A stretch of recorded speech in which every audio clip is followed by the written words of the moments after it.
throughout the end of the fourth quarter, I thought guys, we we're generated live some with good Joe looks. Mazzulla. And then I thought we had some live ball turnovers, and they took advantage of it. So they made the necessary plays to win. We put ourselves in position to do that, and we just didn't make the plays. You guys, two days off. How do you respond from this? This is just another blown 20-point lead.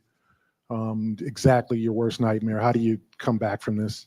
You just take a look at it, figure out where you have to be better, and put a full 48 minutes together. So I have an understanding that it's going to be difficult, but that's why we do what we do, and figure out where we have to get better and do that.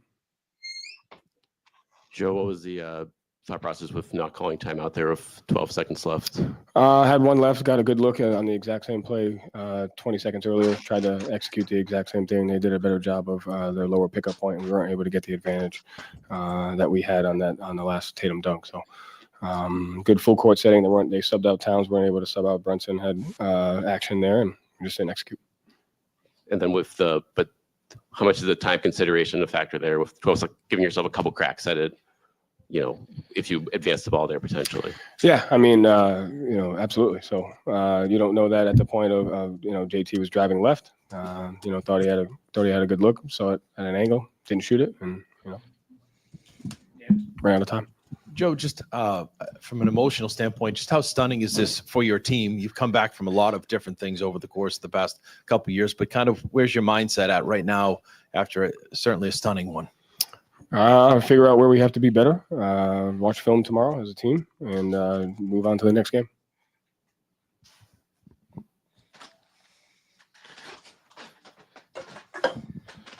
Joe, you talk about poise a lot. It's 2 straight fourth quarters at home that you guys haven't been able to execute down the stretch. What has gone into that? I'd say it's probably 60-40. I thought we executed and got some really good looks that we missed, and then I thought we had some live ball turnovers, just making the wrong read in that. So I'd say it's about 60-40, where when we got some open looks, we got to make them, and then we got to do a better job executing, especially not having live ball turnovers. And I know this is a lot of hindsight here, but last season, you guys found a lot of ways to win close games. And then in the playoffs, you did the same.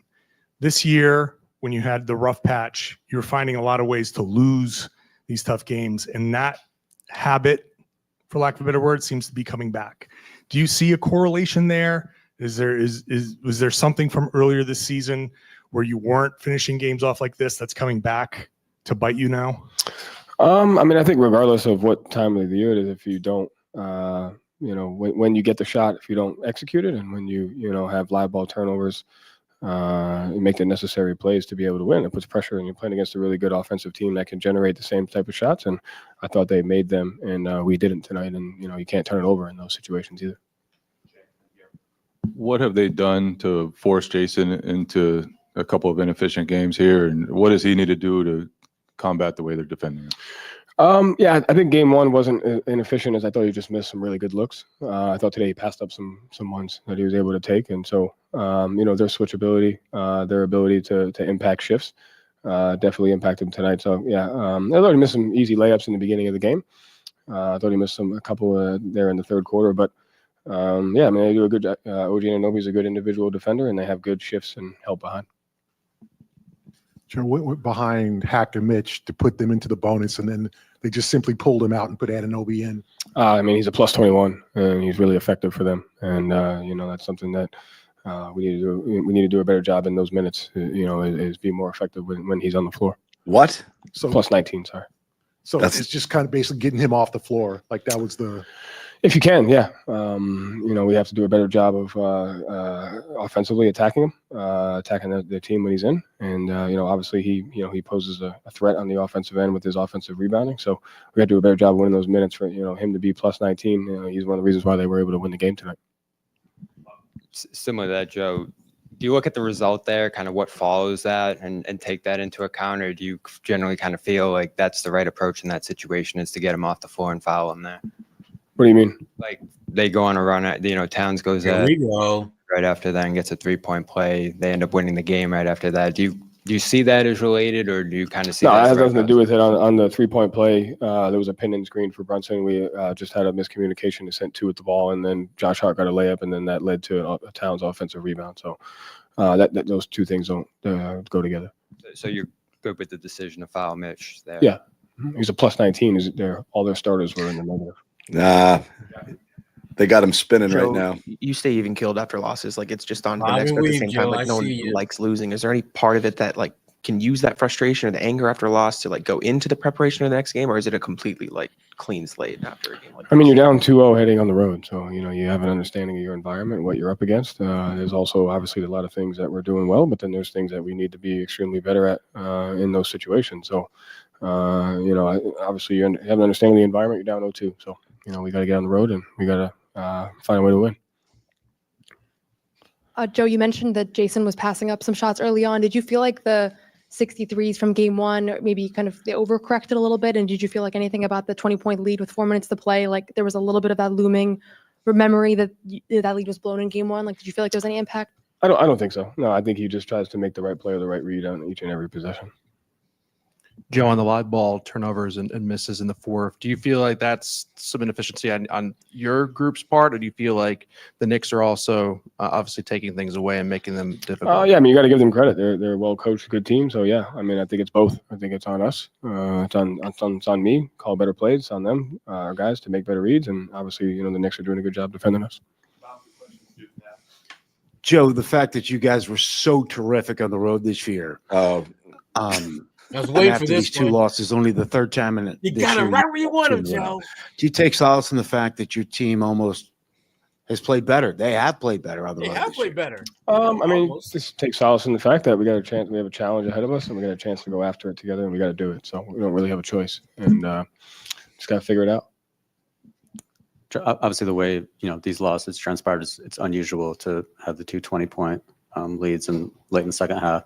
How do you avoid a mental fracture from that and not let something like this affect guys' mindset and kind of focus moving forward? I mean, I don't think that'll happen. I just kind of trust the type of guys that we have. At the end of the day, we got to just find a way to win. Done it before. We just got to, continue to try to do that. Thank you. So that was Joe Mazzulla. I'm John Zannis. This is Sherrod Blakely. We are here doing the Garden Report Postgame Show, which officially starts now.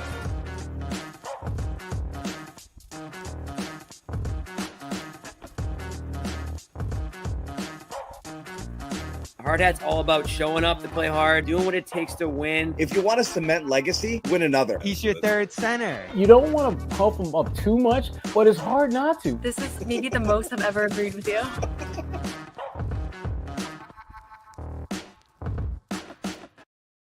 So there we are, guys. We are back with the actual start of the show as the Celtics lose 91-90, game 2. Almost unimaginable, unfathomable. I'm supposed to be on this side. There you go. I'm so out of sorts. At least you, John. At least you made an in-game adjustment, which I appreciate. There's not a big enough pie to slice tonight because everyone deserves 100% slice. And that this is what's insane to me about this game. I don't know what to say. I don't know what to say. I want to go so many places with it. I don't know where to begin. So I'm not going to curse yet. I'm absolutely lost right now on where to start with this one. So, I mean, you all saw it. Everyone was bad. Everything was bad. Everyone. Complete system failure from the offense to two plays I'm going to bring up in a little bit that I thought were entirely emblematic. And I absolutely think people need to go after them for this. You talk about margins. I'm gonna look. You played like ass. You couldn't score. Very 2022 Celtics. The whole thing was bad. Porzingis, I don't know what's going on there, Sherrod. I don't understand it. Dramatically wrong with him. He should not have been out there. Different human, didn't belong out there. I don't know what they were doing in the second half. I didn't like it. I texted those guys. saying I got bad vibes about tonight, and they still got the lead up to 20. This game was impossible to lose, and somehow they lost it. So let's get your thoughts to start, guys. Thank you guys for jumping on here for what's going to be a rage fest, I'm sure, but I don't know, man. I don't know where to go with this. These are not the Celtics. This doesn't resemble anything we've seen in 2 years. Well, the thing, John, that jumps out to me out of both of these games is that there are moments in the game where the blueprint to get the hell out of here and get the win. We got Knicks fans in here. That's fine. Bring it, guys. You deserve it. Go ahead, Sherrod. They figure out what they need to do to win, and then they decide at some point in the middle of the third quarter, all of the fourth, we're going to win on our terms. We're not going to do the things that were working. Like they were playing bully ball for a lot of this game. And that bully ball was getting them shots around the paint, and that opened up things where they're catching shots around the three-point line in rhythm as opposed to being wide open, which clearly wasn't working. It was as if whatever they could possibly do to go back and put themselves in Losersville, they did. We're going to start jacking threes. We're going to start turning the ball over. We're not going to pick on Jalen Brunson. We're going to pretend as if Karl-Anthony Towns is a scrub, which he's not. OG, keep shooting like you're doing. Bridges, we're going to leave you wide open in the corner, which is the only spot on the floor that you're a legitimate threat to score from. And Josh Hart, we're still not going to box you out because for whatever reason, we just don't think that's necessary. This was maybe the worst loss of the Joe Mazzulla era. I feel like this is what, like, for example, if let's say Joe Mazzulla decided to never coach again tomorrow, and we go through and look at all the highs and lows, this will be at the top of the low list. It's bad. I don't know. Brutal. I don't want to make this about Joe Mazzulla and his press conference. I don't know what the hell he was talking about there. He doesn't know what he was talking about. You can tell when Joe is shook, and he's shook right now because he doesn't have answers because his formula isn't working. And like, look, we know the 3-point formula, and there's more to Joe Mazzulla than that. I actually think he's an extremely smart basketball mind. But there's a lot of trust in the players to do stuff and to make the right reads. But when they're not, that's kind of when you have to step in. And I was reluctant to give him a large piece of the blame pie last game. And Jimmy, articulated very well why he thought he deserved it. And I changed my thinking here. I think the coach is usually low hanging fruit. I think when everything goes to hell, it's up to you to figure something out. And you can't sit here and fumble around in press conferences and say, I don't know. I thought we got good looks. It was 60-40. 60-40 is horrible. If you do a good thing 60% of your possessions, you're going to lose every NBA game. And it's even more pronounced when you're talking the playoffs. In the playoffs, a 60-40 fourth quarter is a disaster. It's a disaster. And I know he doesn't want to call out his team, but you got to call out your team because individually right now, none of them are doing it. Al Horford had a really rough game after playing great last game. Holiday's out there making winning plays. Derek White saved you with some threes. Peyton Pritchard, hit a couple of big ones when you needed them. But your best player was one of the worst players on the floor again. And nothing changed in terms of approach, how they would figure it out, how they might scheme things open, try to do different things. I don't know what happened tonight. All I know is the people who you count on were the ones who let you down the most here. And it's crazy. You're going to New York with no sense that you can turn this around because they have literally Xeroxed the first two games and how they're going to beat your ass. Yeah.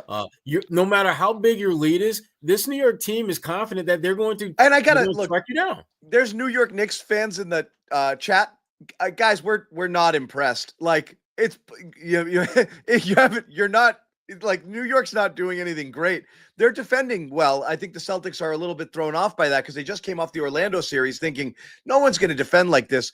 Right now, Tatum's in his own head. He doesn't know if he should pull up for three today. I think he heard the voices saying he's shooting too many threes, and all he did was settle for middies all game long. He's having a difficult time getting past single defenders. He's making very bad rim reads. He was trying. It wasn't for most of the game, but then you could see classic second half offense affects defense and everything fell apart. So I want to highlight, you can have these games where it's clunky, you miss shots, all of that stuff. It happens. It sucks. That's the story of the game. They didn't make a field goal for 8+ minutes and they lost the game. I'm going to highlight 2 plays that stood out to me above all else. One, first of all, at the end of the third quarter, and again, they got this lead back, but at the end of the third quarter, they're just giving stuff away, possession after possession, where they're just making bad decisions, sloppy turnovers, 3 straight negative Porzingis plays, one on a lob to him, one on the offensive foul on the pick and roll that didn't work there, and another where he tried a silly tap back from way far away where he just needed to bring it down and go back up. He's 7'3", 20. They had a shot at a 23-point lead there with Derek White back-to-back threes, and it ended up being 12, and they whittled that away. They get it back up to 20. The 2 plays stand out to me like crazy. There was one scramble for a loose ball when the game had gotten to like 4 or 5 points. And what happens? Anunoby hits the deck for it, and Jason Tatum is going at it at the same time, makes a business decision, and avoids it. Does not hit the ground, does not hit the floor. Anunoby does. He comes up with the loose ball. Knicks go the other way, and they score in transition. Then also later in the game, ball goes up. Again, Celtics have the lead. Ball goes up, bounces. Jaylen Brown stares. They stare at it as it falls to the floor. Knicks get the ball, they score, they take the lead. Margins. These are margins. These are horrible, horrible plays. So again, you can shoot poorly, but when the other team outworks you to loose balls with the game on the line, you deserve all of it. That's the stuff that's inexcusable, okay? Inexcusable. And I watched it. So yeah, it affected them to the point that you're not even hustling. You're not laying it on the line. Absolutely. Like I said, there's so many things in my head right now because I took like the most ridiculous amount of notes watching this game. And I probably tweeted 75,000 times because there were so many moments throughout the whole thing that they just kept letting it get away from them over and over and over again. Every shot that they took was forced and contested. They didn't work the ball. They didn't get good looks. They didn't run in transition off of misses. They literally checked every box for everything that you could do wrong for an entire quarter. And Joe didn't stop it. And that's and John, that's my biggest issue with Joe. When your team is playing not like itself, they're having this kind of out-of-body experience all freaking game. You as a coach have to be the one to intervene. That's kind of your job. That's literally when you're supposed to be the most involved and engaged. When your team is not performing, they're not playing. It's not about making shots and knocking down threes. It's their DNA. It's the identity from which they were playing was completely 180-degree difference than what they normally do. And Joe spent most of this game watching it like we were. But the big difference is we don't have any control over impacting that and tweaking it, and he does. This was, like I said, this was the worst Joe Mazzulla coach game in his tenure here, because it felt this was the one game where all the things that we have come to know about him as a coach, the things that he does well, none of that was on display.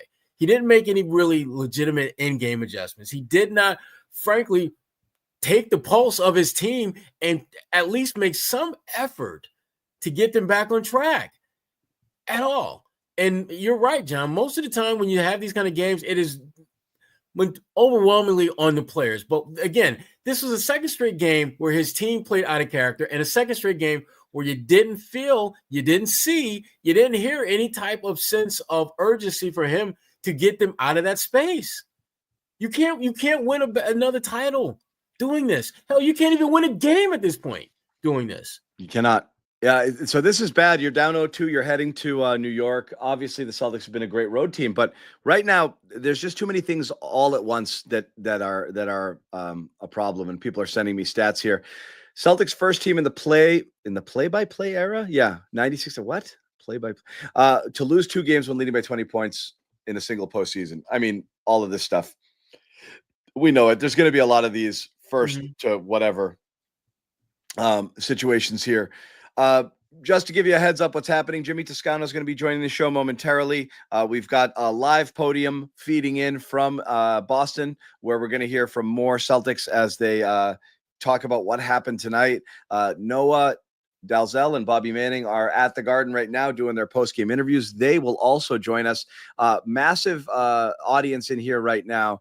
So for those of you tuning in for the first time, we are CLNS Media, Garden Report, Sherrod Blakely, longtime Celtics and NBA reporter covering the Pistons and the Celtics for, I don't even want to tell people how long.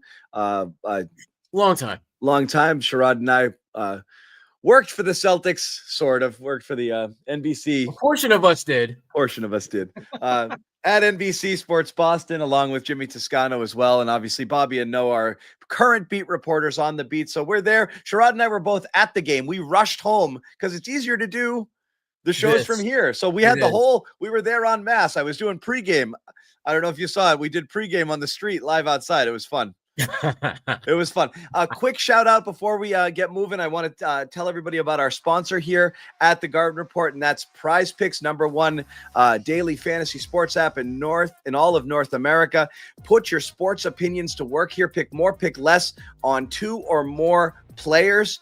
Doesn't matter. Different sports, different games, different teams. Win up to 1,000 times your cash. No better time to get in on the action than now. The basketball playoffs are underway. You've also got hockey playoffs and baseball season in full swing. So again, check it out here. Awesome deals. Keep looking for different promotions in addition to the one that you see on the screen here, which is download the app, enter code CLNS. You see it right there. Play 5, get 50 instantly in your account. Once again, Play 5, get 50 instantly when you download the Prize Picks app. Use code CLNS. Great offers and deals. As we said, free squares, free promotions, Taco Tuesday, Freaky Friday. So check it out. Log in. Get in on the action right now. Pick more, pick less. It's that easy. Prize Picks. Run your game. Back to the game itself here. And I guess I'll start with Tatum. Look, one bad game. This is the most baffling thing about Jason Tatum, and I can't quite figure out what's going on here, to the point that everyone's like, is he hurt? It's not a coverage thing. This isn't Dallas where they threw a bunch of bodies at him, double and triple teaming. They're playing him straight up. He's not beating his man. Doesn't matter who switched on to him. He's opting for bad shots. He's getting muscled away from the paint. Even if it's Brunson or Cat or Mitchell Robinson, he can't get where he wants to go. Settling for the pull-ups. Definitely felt that he took too many threes. So tonight he just kind of leaned into the fadeaway, tough two. Almost every shot he took that wasn't an uncontested dunk was extremely high degree of difficulty. Really tough. But what's baffling here is after hurting his wrist and missing game 2 in the Orlando series, he scored 30. He averaged 36 points a game over 3 games and was playing some of the best ball we'd seen him play, not just in terms of generating his own offense, but making it work for everybody. He's not doing anything for anyone right now. And that's what's baffling. And obviously the assist numbers are going to be down when you shoot 30-something% as a team, which the Celtics did again tonight.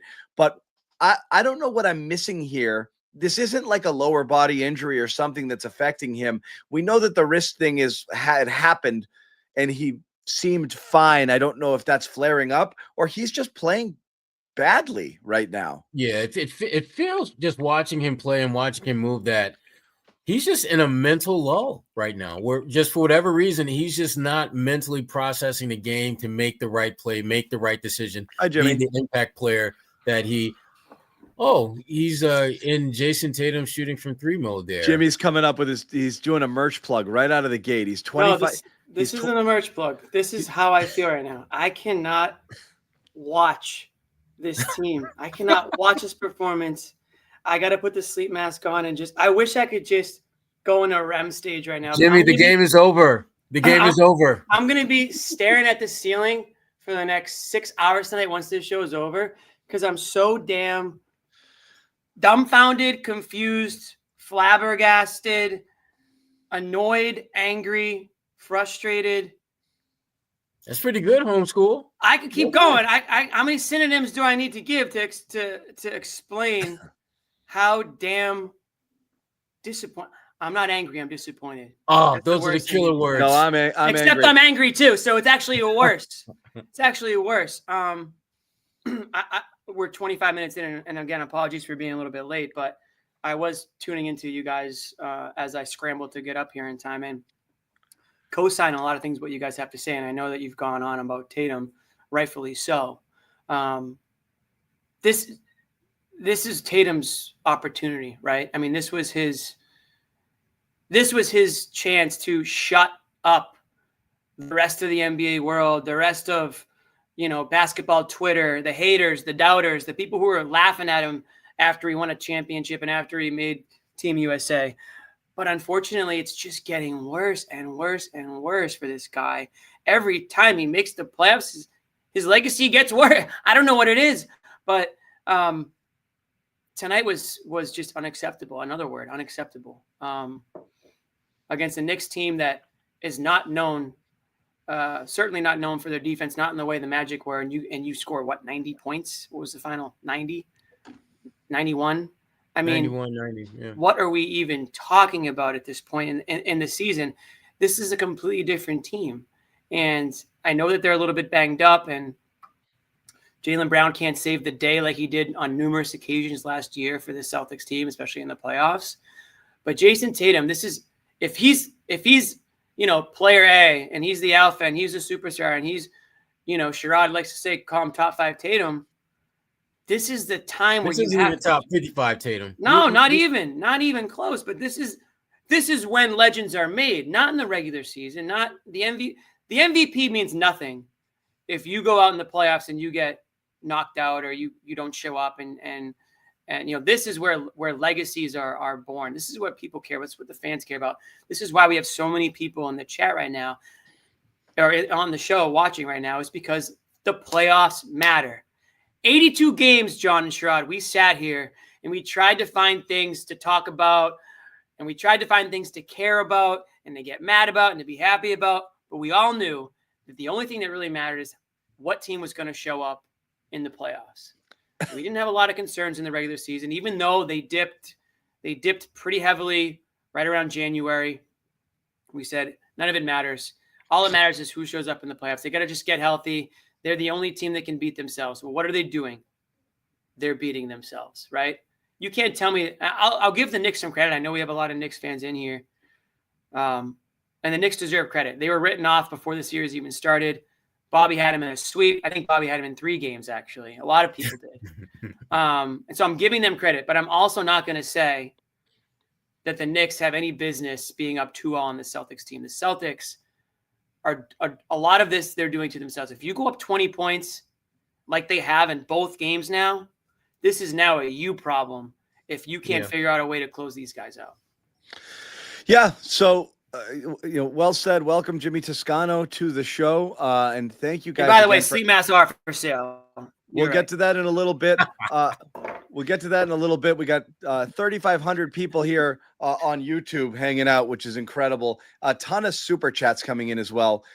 So again, thank you guys. You can support the Garden Report Postgame Show through super chat donations. Again, people popping in here for the first time and a lot of Knicks fans taking a victory lap. You deserve it. You deserve it. And we welcome you in here. We will say only rules, be civil. Don't insult other people in the chat or the people talking on the screen, even though we can take it. Be nice to each other, but by all means, gloat, take a victory lap, talk trash, all you want. We're happy to have you here, but don't spam the chat. Okay, that would be the last one. Leave a comment. That's fine. We'll put them up there on the screen, as many as we can. Don't spam the chat, but you can support the Garden Report Postgame Show with super chat donations, and we have an insane amount of them right now, and we really do appreciate you guys. So I'm going to start at the beginning. We're going to rip through a few of these. Then we're going to talk about Kristaps Porzingis and hear from Kristaps Porzingis because I don't understand what's going on there as well.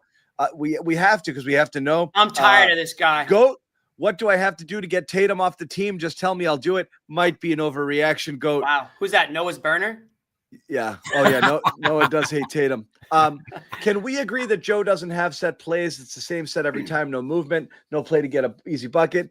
I mean, Mazzulla has flat out said he's letting the players read and react to things. Yeah. I mean, timeout again. No timeout again. And he trusts. He said. I mean, he said in his postgame that the play that they call where Tatum got the just straight line drive, they went with that right after that, and it's just like you didn't think the Knicks would adjust literally seconds after they gave up an uncontested layup. You're gonna go with the same thing. Interesting. Yeah. We are rich, by the way. Did you guys talk about the last play? Because I wasn't. I'm ripping through some super chats, Jimmy, so we will in a minute. Do that first. Yeah, let me get through some of these. Sherrod. Did we get rich on that last super chat, by the way, or no? I'm not sure. Yeah, we did. Nigerian? No, I don't think so. Yeah. Okay. Say no more. Keep going. All right. Next. This series is Benjamin Imar. This series is over. Blow it up and rebuild. I will say. Wow. Bill Chisholm, the low key happiest guy in America right now is Bill Chisholm. If the Celtics go down in flames, looking like chumps, to the Knicks here in round 2, boy, does it make that rebuild a lot easier in this offseason right now. Every loss, he's saving how many millions? Yeah. Hacking Mitchell, so we have no fouls to give in clutch time is so dumb.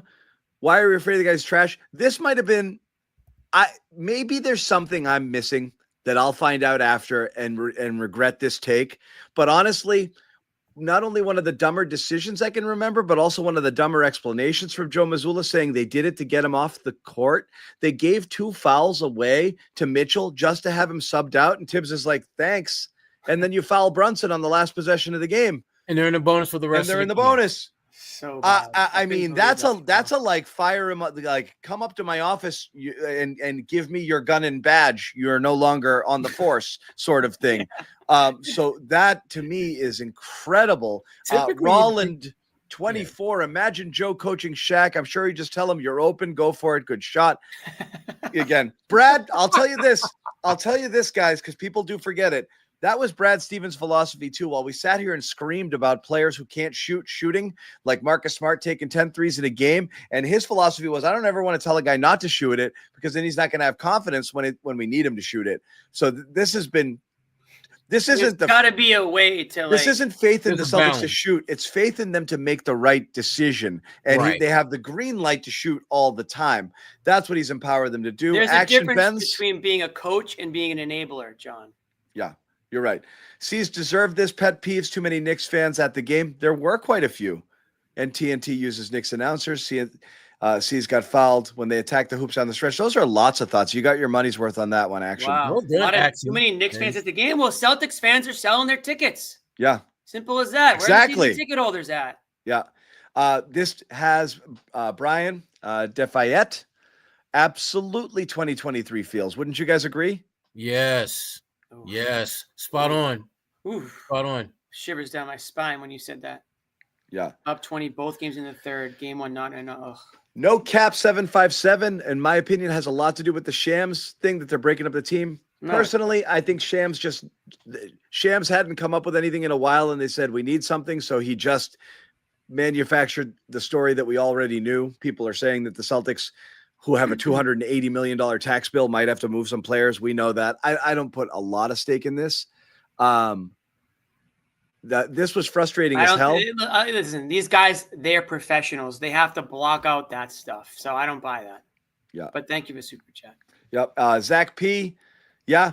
He goes coast to coast and he dunks there. Didn't that seem easy? It look so easy? Yeah, it looks so easy. And then here it is, Jimmy. I'll tee you up for this one, and we'll get to more super chats later. We're going to end on our friend here, John Harrop, a longtime viewer and a contributor here, chats with us on Twitter as well, and is here taking in the show. I'm sick. No timeout. Tatum scored his last 4. Look, they've talked about this before about not using the timeout, and it's worked in some instances because you don't want the other defense to set. You want to catch him off guard a little bit and go. But then you just went into Tatum just dribbling around and trying to take a horrible shot. And he got smoked on it. Yeah. It's a hindsight situation, Jimmy, but you wanted to talk about it, so go ahead. Yeah, I mean, it's not a hindsight situation for me because if you were watching the game with me, you would have heard me screaming, "Call timeout! Timeout! Call a timeout! You had one. You did this. Yes, you did. Yeah, exactly, Sherrod. You did this in game 1. You didn't call a timeout, and you got bailed out by foul with 3 seconds left, and the Knicks had one to give. So then Joe called the timeout, and you only had 3 seconds to work with. This time, you would have had a timeout with, 13 seconds left, advance the ball to half court, drop anything you want. Joe's obsessed with making sure that the Knicks don't substitute, their defensive stalwarts into the game. You're the Boston Celtics. Your 5 guys should be an advantage over their 5 guys, regardless of who they have out there. take some time, settle down, drop a play, get a good look, get a shot off, and give yourself an opportunity for a rebound if you get the shot off early enough. By doing what they did, they wasted like half of that time running up the court. Jason Tatum dribbled, and he got a horrible baseline fadeaway off balance. I don't even want to call it a shot because I don't even think it had a prayer. But you got basically no opportunity. You could have at least gotten yourself a shot off the inbounds, chance for an offensive rebound, and another shot, maybe draw a foul. So many different opportunities they would have had they called that timeout and draw something up. Again, what is your purpose? Draw up the play. Get the players all on the same page, not run around scrambling with the one guy who was off all night, just taking the ball and just freelancing with it. There's no Celtics basketball, there's no ball movement. There's beyond no that beauty of the game. Beyond that, you're supposed to, when you're down, the book says when you're down one, you got to try to get that shot off faster. Yeah, and exactly. That's the point. So you got to call a timeout and advance the ball. Get the offensive rebound so you can set something up to either get the offensive rebound or foul with a chance. And that's there. So you get. He was asked about that, and he bobbed and weaved around it. You could have, John. You could have inbounded it, advanced the ball to half court, inbounded it, got a clean look off of some sort of inbounds play. I'm not going to sit here and try to drop a play for them. Get the shot off. I wish you would. You make it. No, Bobby will do that. Or Noah. You'll make the shot. Great. You missed the shot, like you said, John. Chance for an offensive rebound, or you foul with, let's call it 6 seconds left, right? If they got a shot off and off the inbounds. So then they're shooting free throws. 6 and seconds. You got to make a three. Exactly. You just give yourself another opportunity to tie it up. I'm not saying it's likely, but it's a chance. It's a chance. Yeah. You did not give yourself a chance by doing what you did. Right. And there wasn't a whole lot of sense to go the way they did based on how the game was playing. It would be one thing if, let's say, Tatum was cooking, they got back into the game, and you've got that opportunity to give him one more shot to knock down a big bucket. But that just wasn't the case.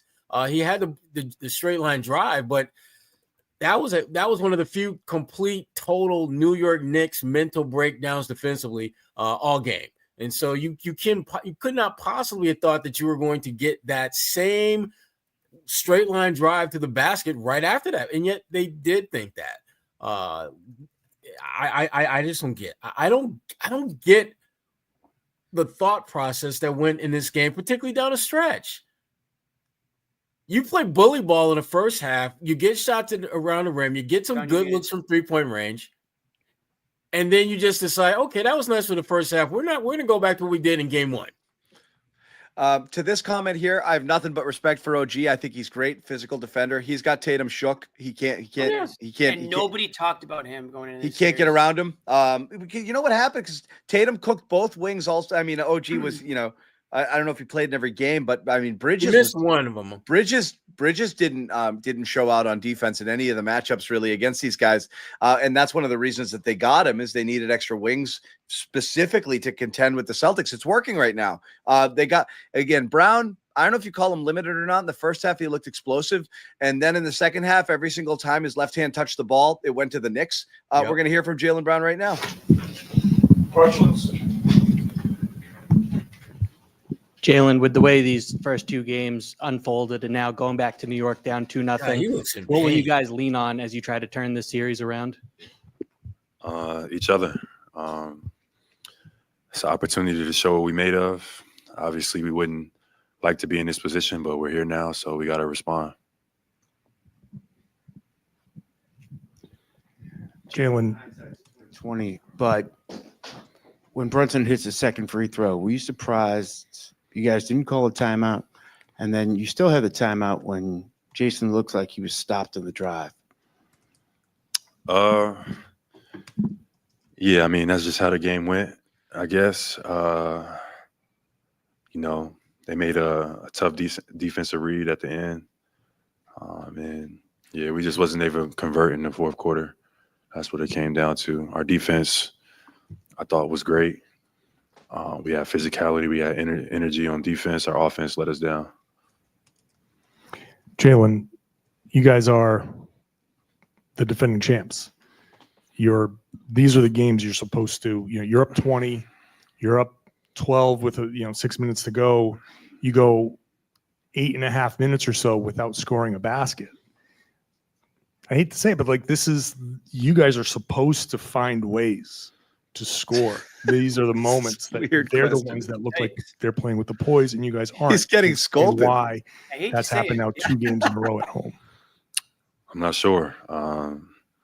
We've gotten to great starts. We guarded, played physical with energy today. To start the fourth quarter, I thought we got like 4 or 5 great looks in a row that didn't go in, and maybe that affected us. But what's done is done. Now we got an opportunity to see what we made of, and come out and try to make something happen. Game 3. We We're talk not about mad, habits Jalen. being We're built throughout the course of the disappointed. season. Last year, you guys built the habit. You found ways to win close games throughout the course of the regular season. That carried through. This year, you guys weren't winning those close games earlier in the season. Now it's kind of feels like it's coming back to bite you guys. Is there any kind of like look back on what you guys went through earlier? Is that kind of carrying over into the postseason at all? Yeah, I mean, the regular season is totally different. So than the playoffs, obviously you can see that. But we just had the ability to make plays tonight, and we didn't. Me, Jason, Derek, we got a lot of great looks, and we just got to convert. We got to make plays. We just didn't make plays tonight. And that was the story of the game. Our defense did enough. We got some great open looks. Cavs fans taking victory laps. We got to convert those. That's tough. That's funny, though. I love you it. took a moment kind of at your locker there in the locker room. Just wondering kind of what you were processing in that moment, if you can share. Unideal situation, being down 0-2. But what's done is done. We got to make sure we're ready to come out. Make sure my guys are ready to come out game 3. I think we do for a lot of makes. I think that we, had a lot of great shots tonight that once again didn't go in. We just got to, relax, take a deep breath, come out, play Celtic basketball. We can, just like we down 0-2, we can tie this thing back up. And Jalen, just following up on that, how do you rebound mentally from something like this when the games kind of end in very similar ways? And can you take a leadership role with the guys in that? Yeah, obviously you take the night. Everybody's going to feel, a type of way about, kind of the result. And, we get together, we look at the film, we look at each other, and we do what it takes. We do whatever it takes. We give it our all, and that's the most important thing. But like a bunch of stuff that we can control. I feel like we played a little bit fast and sped up a little antsy. Just Didn't play fast enough. it's a rough night.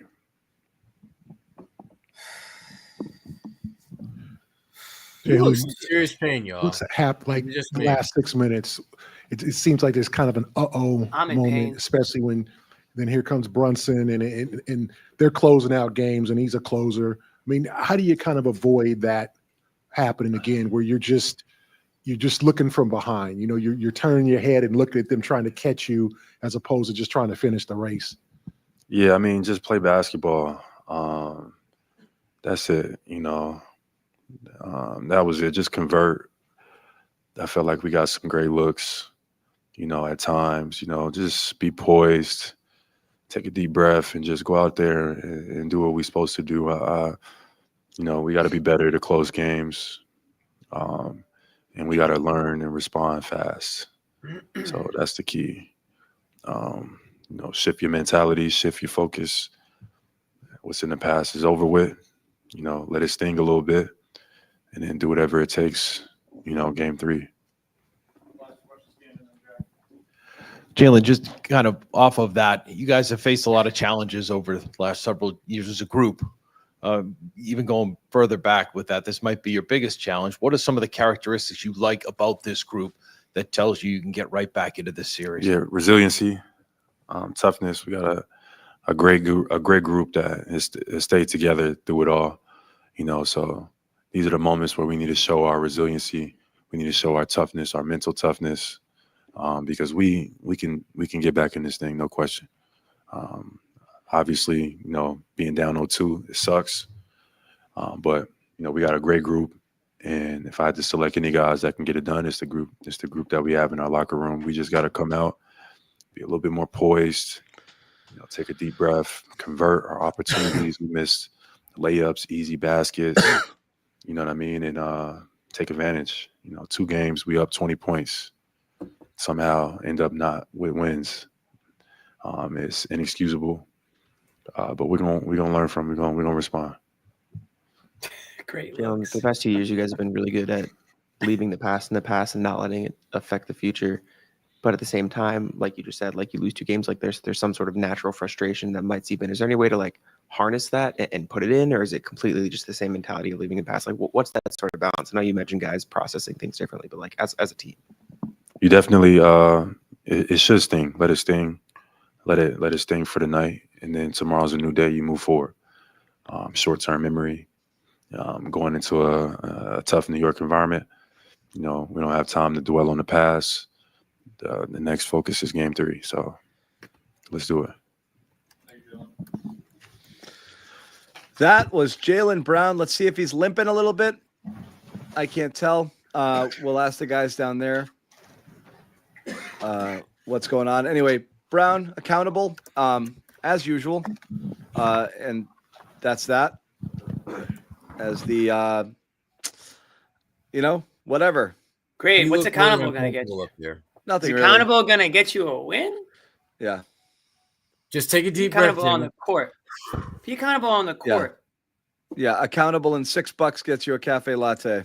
But yeah, they lose. The Celtics lose. Yeah. 91-90, welcoming in a crap ton of people into this postgame show. And again, Knicks fans absolutely coming in here, and I'm curious. They're Numbers happy. are climbing. Celtics fans off a ledge here. From Celtics fans in the chat who aren't worried or feel okay about it, let us know what you think. Here, as far as this That's stuff is called concerned. delusion. Because here's the thing. If they lost 2 games where the Knicks played lights out, or Celtics had a good process, missed some shots, and it was just, oh, okay, Knicks are a good basketball team, it went that way, you would think they could figure it out. I don't like how they're playing at all. And Jimmy, I texted you and Bobby at halftime. I got bad vibes. I didn't like the flow. Didn't like the way they were playing. There's too many things not working right.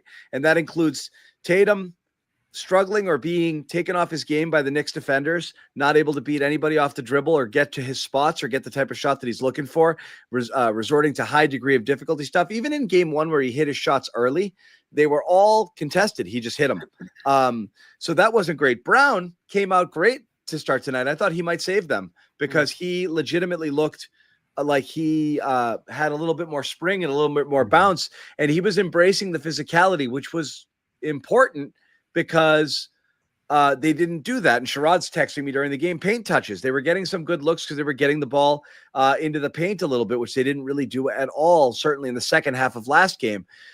But it's just not there. It's just off. Something's off about it. And a lot of it, again, you've got a serious Kristaps Porzingis problem right now because we talked about whether Jaylen Brown, who we all know was limited because of an injury entering the postseason, is he going to do more harm than good if he plays? Like, what's he going to look like? And really right now, he's just an 80% version of himself. Like, good, not great. I don't see the takeover games coming where he could just carry Tatum if he has an off game, though it looked like it in the first half there. But now you've got this with Porzingis, and one of the most inexplicable, strange turns I've ever seen. There was nothing about what was going on with Kristaps Porzingis through the back half of the regular season after he got through his weird illness where he missed 8 games that made you think, KP's, I'm worried about KP entering the playoffs. He was fine. Right. He was playing well. Like, there was nothing to be concerned with at the end of the regular season. He was fine. And he's not right now. And not even close. Can't quite figure it out. For April, he averaged 22 points a game. He shot 41% from 3. He was, I don't get it. Like, he was fine. And all of a sudden, we find out he's got an illness that he's been battling since March that never really went away. It flares up again. Looks like he's got a problem with his calf that he's been You're talking stretching about out. Kristaps Porzingis? Yeah, exactly. Really good. Good sure. one. Make the t-shirts, Jimmy. And he's off and he's frustrated and he's battling and he knows it. And here he is after the game. And this is Porzingis always has always can put a positive spin on things. He looks, I caught a little bit of this while we were doing something else here. He looks really, really beaten here and really despondent. Take a listen. Offensively at the end of the third.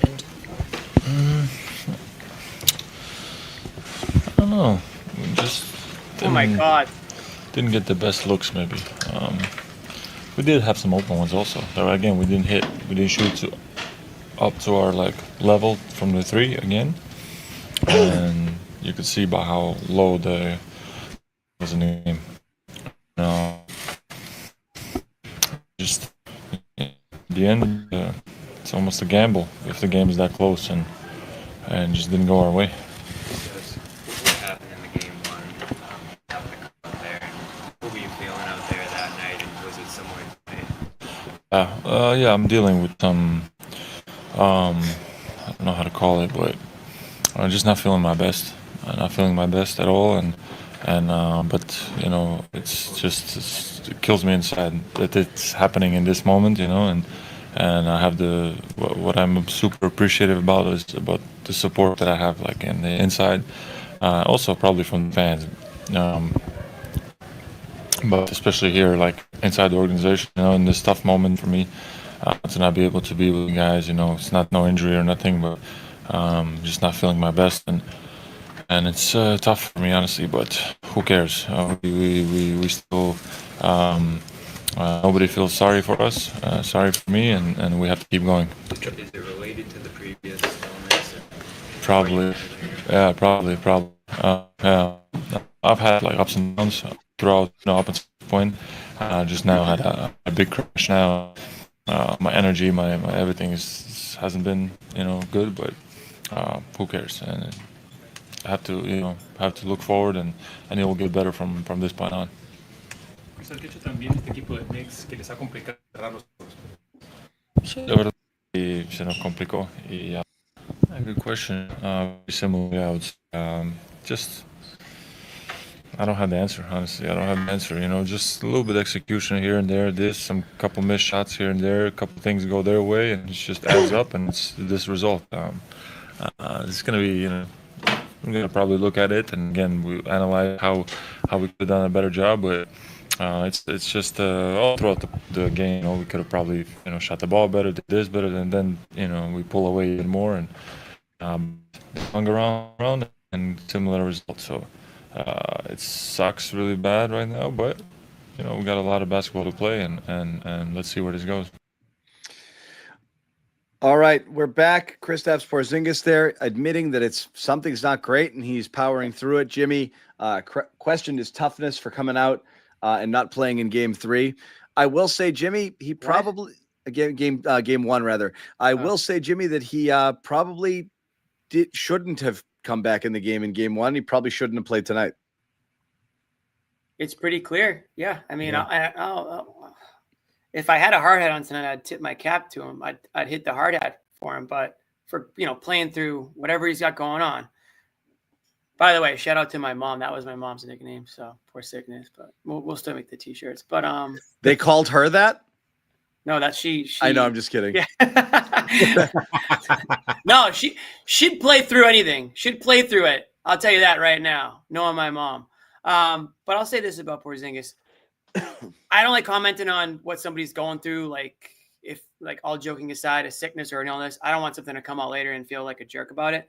But it just sucks. The timing of it sucks. Like you said, John, where is this coming from? He looked fine going into the playoffs. The Celtics had him in bubble wrap for most of the season. They were very careful with him. They did everything they could to make sure this guy was going to be available for the playoffs when they needed him most. And what do we also say this year? Or a lot of us said it this year. Unlike last season, the Celtics needed to be healthy in these playoffs. They weren't good enough or I should say the teams around them weren't bad enough. Less margin for error. Less margin for error for them to be able to get by without Porzingis or get by without Brown. We actually even did a segment. Who could the Celtics, theoretically, if they had to, win the championship without? Yeah, live without. We all picked our player. Actually, I think I picked Porzingis. But the point we also made was it's not going to be easy if that happens. And now it's starting to look that way, whether it's Porzingis playing, 50%, whether it's Jaylen Brown playing, 65%, whether it's Jason Tatum playing like friggin' Ty Lue. I don't know why I just threw Ty Lue out there. It's a total ricochet shot. Damn. But yeah, I know, my bad, Ty Lue, back in the day.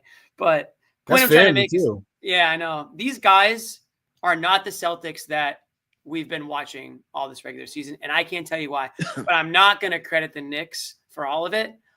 I will say this about the Knicks. They are no longer the team that everybody wrote off because they have a lot of confidence now. They're up 2-0 going to New York City. This is going to be the craziest game Madison Square Garden has seen since the 90s. Since Patrick Ewing and Allen Houston and John Starks were running up and down the court in Madison Square Garden, it's going to be the most electrifying Knicks game since the 90s. So the Celtics are a very good road team. They're going to have to be the best road team of all time to come back to Boston with a prayer in this series still. So I'm very interested to see how they come back. But going back to Porzingis, it sucks. And Porzingis, New York City will not be kind to Porzingis. So if he's dealing with flu-like symptoms, oh boy, those symptoms might get a little bit stronger going into game 3. Since those 1990s teams that were entertaining us all with 86-point games.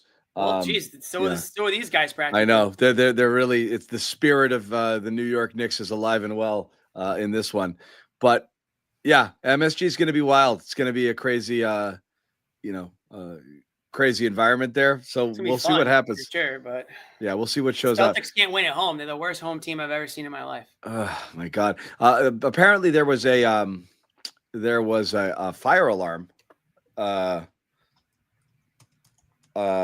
the hotel that the Knicks are staying at? That went off in the Celtics, in the Garden, and everyone has to leave the building. So our live shot, where we're gonna have Bobby and Noah on, we can't get to it right now. So You're kidding me. No. How is that a thing? If there was a fire in the TD Garden, you would know. You don't have to evacuate the whole damn building. And I'm a firefighter in my spare time, and I can tell you that. Okay. So they should just set up outside. They're stuck. They had to leave. They left their equipment in there. They're going to go back into it. So we'll see if we can hold the line long enough to get those guys super chats live in there. We'll get to some more super chats because I left off.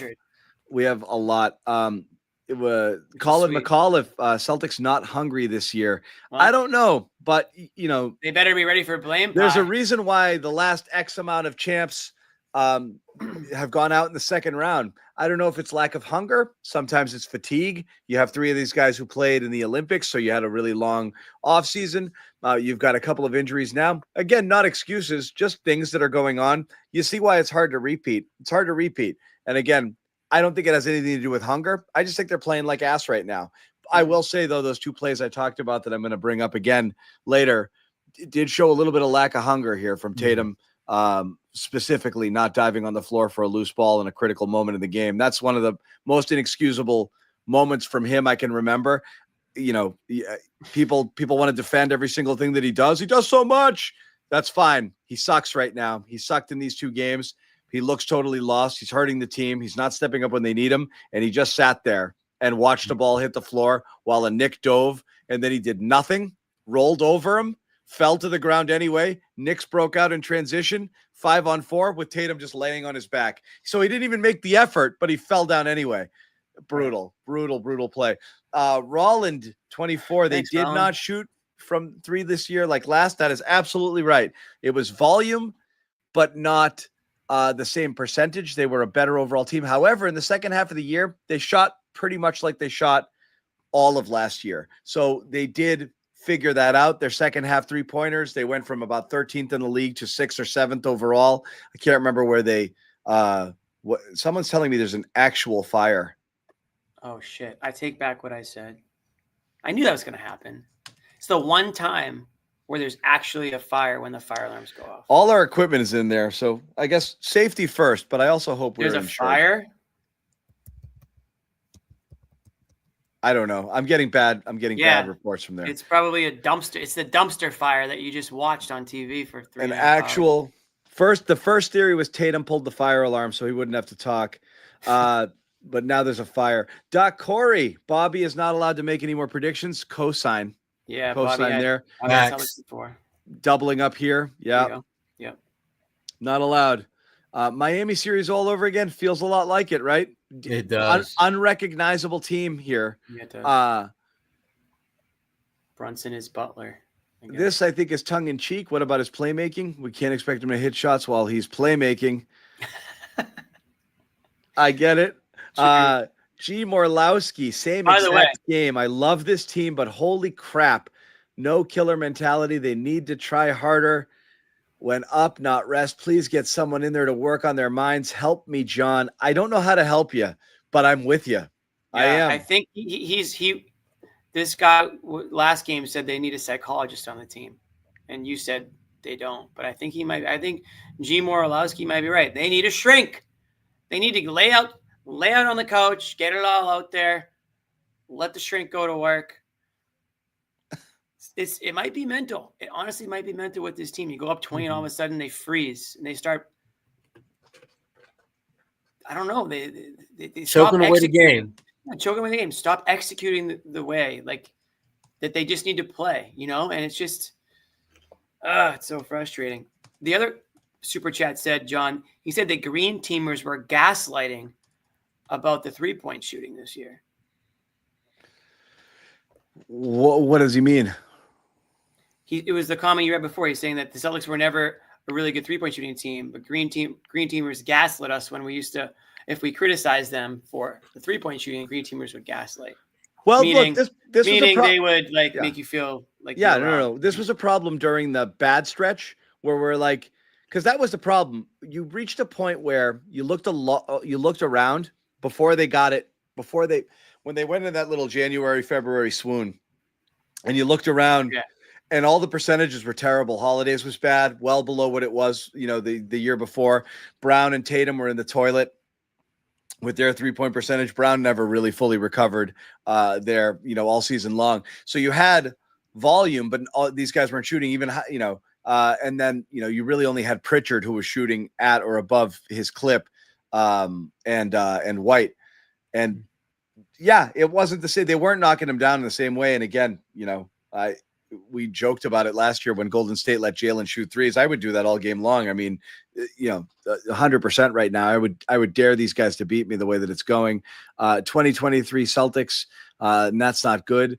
Moss Hat.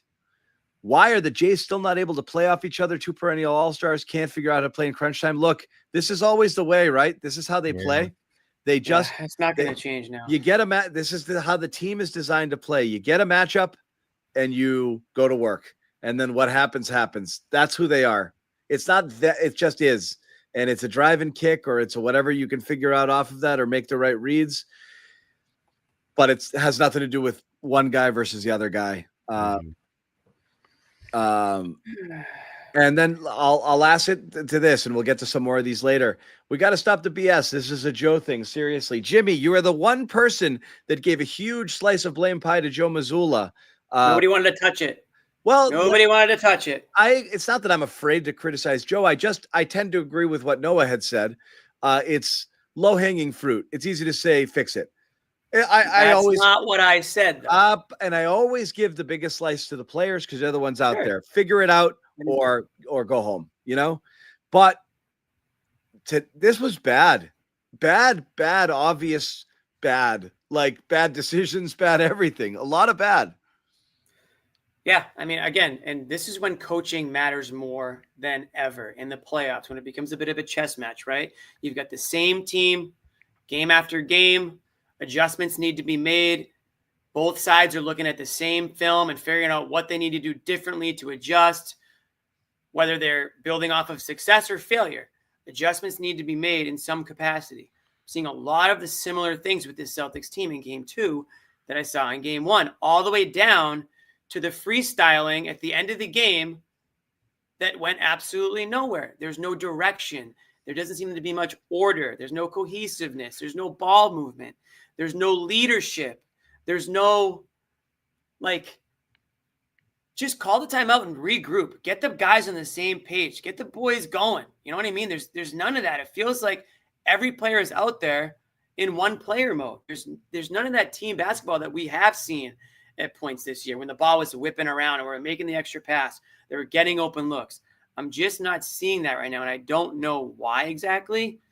But part of Joe Mazzulla's job is, it's not my job to figure that out. It's Joe Mazzulla's job to figure that out. So that's where that's where my criticism comes in. It's not like, oh, he needs to make sure his guys are ready to go. That's part of it. But what in-game adjustments are you making? What timeouts are you going to be calling at the right point in the game? What plays are you going to draw up? What players are you going to go to? If player A is not cutting it, who's your player B? If player B is not cutting, who's player C? Where are the options that you're supposed to go to? And so that's kind of where my blame lies. I didn't give him the biggest slice last game, but I did give him a pretty thick piece because I did feel like he made a lot of mistakes.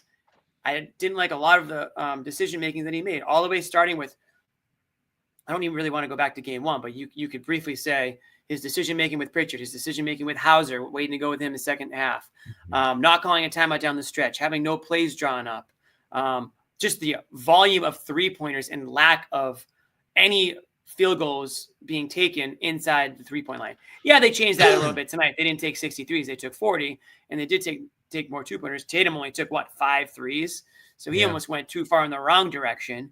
So there were some things that were done, but again, it goes down to you're getting out-coached right now. You're getting out-coached by Tibbs or Thibs, whatever they call him now. We used to call him Tibbs. At some point, his name changed to Thibodeau. But Tibbs has his Knicks believing in themselves, believing in each other, playing inspired basketball, understanding their roles, knowing that Brunson's, going to get the ball in certain situations, and the guy's kind of stepping in before him. OG stepping into that huge defensive role right now. Who's the defensive stopper on this Celtics? Who's embracing that role right now? Like, who's embracing roles on this team? Look, I thought Holiday made a lot of winning plays. I thought White did too. I actually thought the Celtics. You're right. The guards again played well. I thought the Celtics, even Tatum, they could be after. I mean, Tatum had one of his worst games, man. I rewatched the game, the game one, and it was defensive laps after defensive laps after defensive laps. Jalen had like 5 on his own in the fourth quarter. It was really, really bad. I called out the one with the overhelping in overtime, leaving Bridges open in the corner for 3. But really, it was just bad. It was so many bad plays and bad decisions. 5 minutes, we're going to have a live shot outside the Garden where I'm told it is not a fire, but hang on, Bobby and Noah. We will not be denied. They will be live in a little bit outside the Garden with the hardest working crew in all of North America. Rich LeMay, our social media guru, down there at the Garden, lugged the entire cart of equipment down 5 flights of stairs because they couldn't use the elevator just for this live shot. So hang tight. It's going to be worth it. We're going to get Bobby and Noah's take on the game as well. It was bad, man. Bad. I'm just back. Just back to it. I thought they played well, but then when the offense went to hell, they just they started the same stuff on defense, giving up offensive rebounds, giving up open looks. Just wasn't quite the same there throughout. So I mean, look, they held Brunson in check. I mean, Brunson sucked. So, I mean, everyone's sitting here, taking victory laps over how bad Tatum was. Brunson sucked. Celtics completely neutralized him. He only got to the free throw line 4 times. They did great. Celtics guards did great on him. You got beat by friggin', Bridges got hot for 1 quarter total, but he shot 6 of 18 in the game. So give me a break with that too. Nothing great out of the Knicks offensively. It was just a total system failure for the Celtics on offense. You score 1 bucket. If you make 1 field goal in those 8 minutes, you win. So I'm not, you're going to credit the Knicks defense for doing what they did, but that's just I don't know if you'll ever see that from this team again. You really won't, which is why it still gives you hope, because I don't think the Knicks The you Knicks might 2 more times. The Knicks don't look great, right? They don't. They No. don't. The Celtics look really bad, and I'll credit the Knicks for making them look a little bad. But again, we just got out of a series with a better defensive team, and the Celtics were like, okay, they're not looking great, but they're good enough to beat this team. They're scoring less. They're doing worse against the Knicks here, which is really surprising because, again, you've got defensive liabilities on the court with Towns and with Brunson, and they're not taking advantage of it here. You really didn't have that with Orlando. So I'm really surprised that the Knicks are doing what they're doing. I know Tibbs threw a little wrinkle last game, so hats off to him for doing that. They switched a lot more than they normally do. They normally switch at the lowest rate in the NBA. I think it was 18%. They switched to 38% of everything that they do in that game, and that kind of gave the Celtics some problems, and they did a pretty good job defending there, but there's not a lot going on. Like, are you like watching the Knicks thinking like, oh man, Celtics are in trouble because New York is awesome? No. No offense to the Knicks guys in the chat. Again, you deserve to say the Celtics suck all you want and they're overrated and this and that, but you guys are not that impressive right now. Like, it's fine. Good gritty wins, but you don't look that good. They're doing what you got to do to win. They're finding a way to win. And they look gross. Yeah. But that's the only way they were going to win this series, though. That's the thing about it. It has to be an not ugly, an oogly series for them. And that's what we're seeing. And I give the Knicks credit for figuring out how to keep the ball moving, how to keep the series in their favor. They know if it's a close game down the stretch, they're going to more likely to not win that game. And they're doing everything they can to tighten things up in the last 5, 6, 7 minutes. And the Celtics have aided them in that. And that's a problem. I mean, the Celtics, they need to, once they get this team under control, keep the control. It's not that complicated for what they got to do to get back in this series. This started in the Magic series, though. Celtics are playing down to their opponent. They're not playing their brand of basketball. They're letting the opposition, in a lot of cases, dictate the style of play and dictate the way the game's going to go, instead of just running these teams out like they were capable of doing, at least against the Knicks in the regular season. And again, we know the playoffs are a completely different animal, but there's no reason the Celtics can't elevate their game in the playoffs just as their opponents have been, whether it's the Magic, whether it's the Knicks. There's no reason that they can't. Yeah. They've done it before. Yeah, again, odds are against them, but again, it's not like you haven't gone down to a superior team. You've gone down to a okay team. Right. That's not even playing great. So we'll see. We'll see what happens here in game 3. But again, I wouldn't be, I'll put it this way. You got to feel great if you're the Knicks right now. I wouldn't be overly confident. That's all I'm saying. If you're New York, because you look like ass. You should be more confident. I mean, New York, you just took 2 in the opponent's building. You're on top of it. I know. You win game 3. Here's the thing. The margin for error is off. You look at the Miami series and it was like, can they come back? Sure.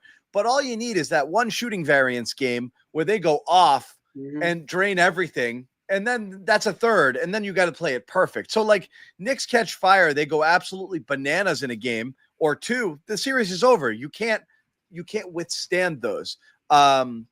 I think we're going to get Bobby and Noah. Give me a thumbs up, guys, if you guys are good to go, and we're going to jump out and look at this level of dedication that you don't see anywhere but CLNS Media. It looks superimposed. It's like TJ Sorrentine from the parking lot. They're here doing live shows. Bobby, you're on TV. Stop looking at your phone. I'm trying to get some details. Well, I don't On care what, about the fire? So Yeah. we It's heard okay. that there was an actual fire.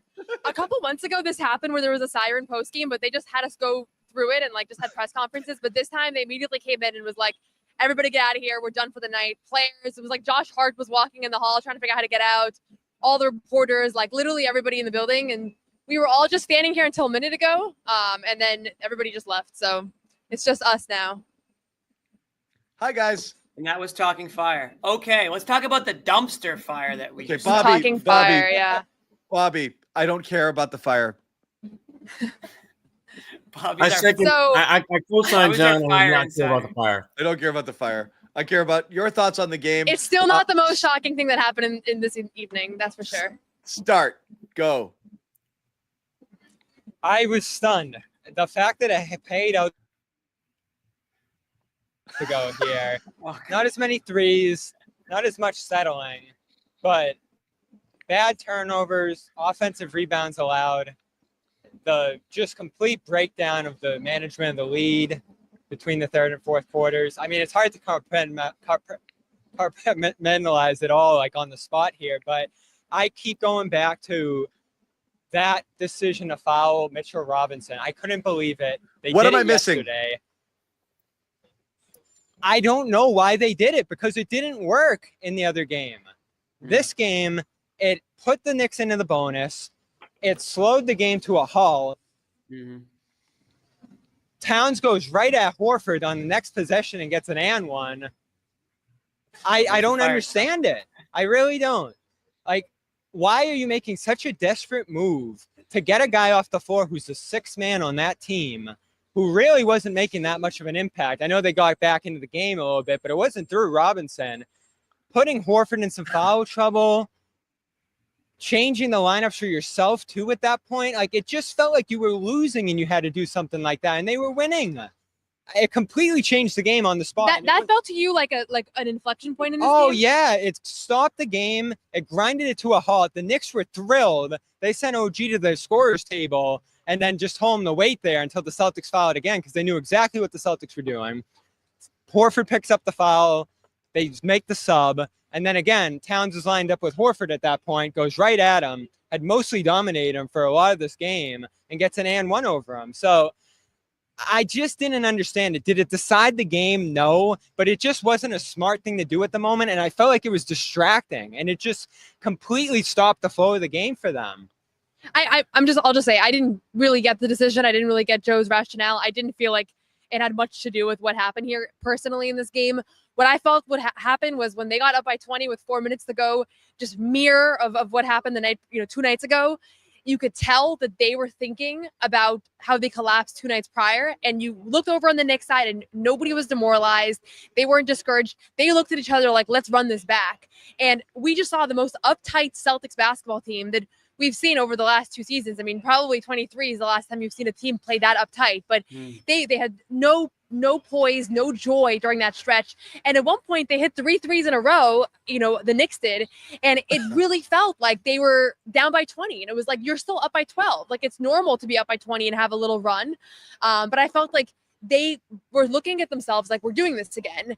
And I think everybody in the building felt that, and you can feel the anxiety amongst the fans. But this was a mental collapse, really, more than anything to me, than anything tactical that happened. And I think because Jaylen Brown and Jason Tatum, they didn't take care of the ball, live ball turnovers. They had an opportunity to put it away, and they just couldn't get it done. I don't know exactly why, kind of what they were battling, but it's not what we saw from them last year in the playoff run, where they really kept composed in these moments. Well, I think a big part of it too was the talk between games about the threes and the twos, because in this game, it wasn't about the missed threes for me. They missed a lot of them, but it was those awful missed twos they took, especially late. Tatum ended up with a big corner 3 that he missed. He had no real rhythm throughout this game. Jaylen, he was okay, I thought, in that early portion of the game. And again, ball control late. Those guys were just forced to do too much down the stretch of this game. And the Porzingis thing threw everything haywire. I don't know what's going on there, but it's extremely concerning to me at this point.